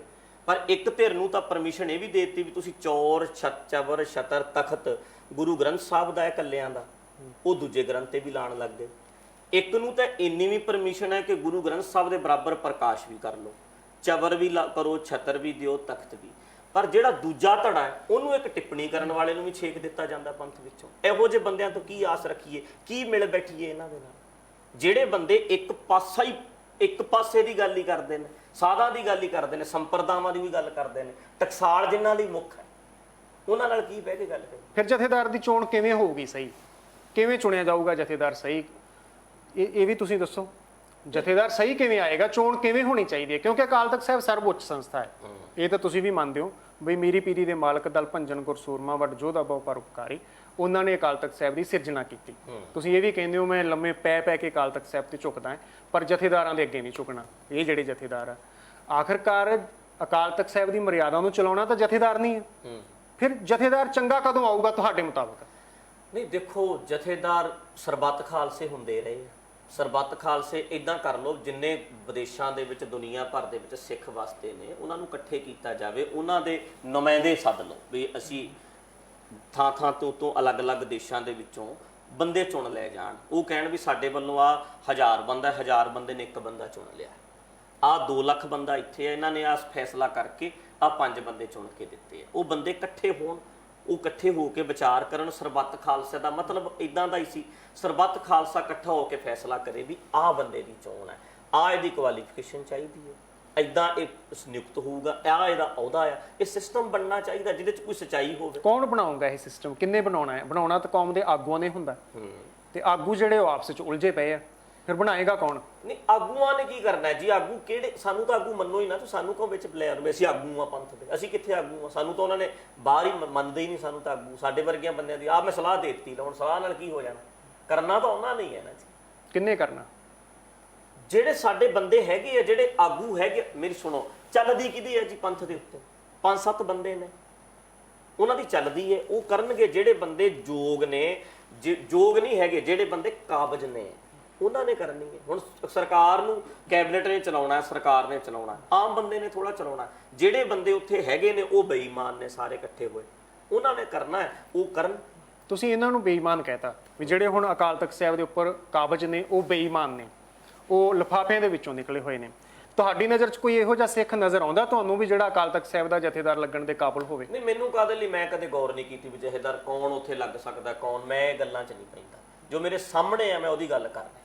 ਹੁਣ ਆਖਰੀ ਤੁਹਾਡਾ ਫੈਸਲਾ ਕੀ ਹੈ? ਤੁਸੀਂ ਬਿਲਕੁਲ ਨਹੀਂ ਜਾਓਗੇ ਅਕਾਲ ਤਖਤ ਸਾਹਿਬ? ਨਹੀਂ, ਬਿਲਕੁਲ ਕਦੇ ਵੀ ਨਹੀਂ। ਜੇ ਪੁਜਾਰੀਆਂ ਅੱਗੇ ਅਕਾਲ ਤਖਤ ਸ਼ਬਦ ਫੇਰ ਨਾ ਵਰਤੋ, ਪੁਜਾਰੀਆਂ ਅੱਗੇ ਮੈਂ ਪੇਸ਼ ਨਹੀਂ ਹੋਊਗਾ। ਅਕਾਲ ਤਖਤ ਮੈਂ 500 ਵਾਰੀ ਜਾਊਂਗਾ ਮੱਥਾ ਟੇਕਣ। ਅਕਾਲ ਤਖਤ ਤੇ ਦਰਬਾਰ ਸਾਹਿਬ ਵੱਖਰੀ ਚੀਜ਼ ਰੱਖੋ, ਜਥੇਦਾਰ ਨੂੰ ਵੱਖਰਾ ਰੱਖੋ, ਇਹਨਾਂ ਪੁਜਾਰੀਆਂ ਅੱਗੇ ਨਹੀਂ ਝੁਕਦਾ। ਇੱਕ ਆਖਰੀ ਸਵਾਲ ਫੇਰ ਦੁਬਾਰਾ ਉਹੀ ਜਿਹੜਾ ਪਹਿਲਾਂ ਕੀਤਾ ਸੀ, ਜਿਸ ਦੇ ਉੱਪਰ ਸੰਗਤਾਂ ਨੂੰ ਸ਼ੰਕਾ ਹੈ, ਲੋਕ ਸੋਚਦੇ ਆ ਵੀ ਢੱਡਰੀਆਂ ਵਾਲਾ ਇਦਾਂ ਕਿਉਂ ਕਹਿ ਰਿਹਾ, ਬਈ ਟੀਵੀ ਦੇ ਉੱਪਰ ਡਿਬੇਟ ਹੋਏਗੀ, ਤੁਸੀਂ ਅੜੇ ਹੋਏ ਉੱਥੇ ਵੀ ਟੀਵੀ ਤੇ ਡਿਬੇਟ ਹੋਣੀ ਚਾਹੀਦੀ? ਮੈਂ ਬਿਲਕੁਲ ਚਾਹੁੰਦਾ ਵੀ ਜੋ ਉਹਨਾਂ ਦੀ ਇੱਕ ਕਮੇਟੀ ਨੇ ਮੇਰੇ ਤੇ ਦੋਸ਼ ਲਾਏ, ਉਹ ਸਾਰੇ ਦੋਸ਼ ਲੈ ਆਉਣ ਮੇਰੇ ਸਾਹਮਣੇ। ਉਹ ਕਹਿੰਦੇ ਕਿ ਢੱਡਰੀਆਂ ਵਾਲੇ ਨੇ ਕੁਝ ਗਲਤ ਬਿਆਨਬਾਜ਼ੀਆਂ ਕਰਕੇ ਗੁਰਮਤ ਤੋਂ ਉਲਟ ਸਾਧਾਂ ਦੇ ਡੇਰਿਆਂ 'ਚ ਬਹੁਤ ਕੁਝ ਹੋ ਰਿਹਾ, ਜੋਤਾਂ ਜਗਾਈਆਂ ਜਾ ਰਹੀਆਂ, ਆਰਤੀਆਂ ਕੀਤੀਆਂ ਜਾ ਰਹੀਆਂ, ਬਲੀਆਂ ਦਿੱਤੀਆਂ ਜਾ ਰਹੀਆਂ। ਗੁਰਮਤ ਤੋਂ ਉਲਟ ਤਾਂ ਬਹੁਤ ਕੁਝ ਹੈਗਾ ਆ। ਜਥੇਦਾਰ ਉਹਦੇ ਬਾਰੇ ਵੀ ਕੁਝ ਬੋਲਣ, ਉਹਦੇ ਬਾਰੇ ਵੀ ਗੱਲਬਾਤ ਕਰਨ। ਬਾਕੀ ਰਹੀ ਗੱਲ ਜਿਹੜੀ ਹੈਗੀ ਹੈ ਵੀ ਡਿਬੇਟ ਕਰਨ ਦਾ ਮਤਲਬ ਇਹ ਵੀ ਜੋ ਉਹਨਾਂ ਦੇ ਸਾਹਮਣੇ ਆਇਆ ਹੈ ਉਹ ਲੈ ਆਉਣ, ਜੋ ਮੈਂ ਗਲਤ ਬੋਲਿਆ ਹੈ ਨਾ, ਮੈਂ ਤਾਂ ਸਟੇਜ ਤੇ ਹੀ ਬੋਲਦਾ, ਮੈਂ ਲਿਖਦਾ ਤਾਂ ਹੈ ਨਹੀਂ, ਨਾ ਮੇਰੀ ਕੋਈ ਕਿਤਾਬ ਹੈ। ਮੈਂ ਬੋਲਿਆ ਹੈ, ਸਾਡਾ ਸਾਰਾ ਕੁਝ YouTube ਚੈਨਲ ਦੇ ਉੱਤੇ ਪਿਆ, ਉਹ ਮੈਨੂੰ ਵਿਖਾ ਦੇਣ।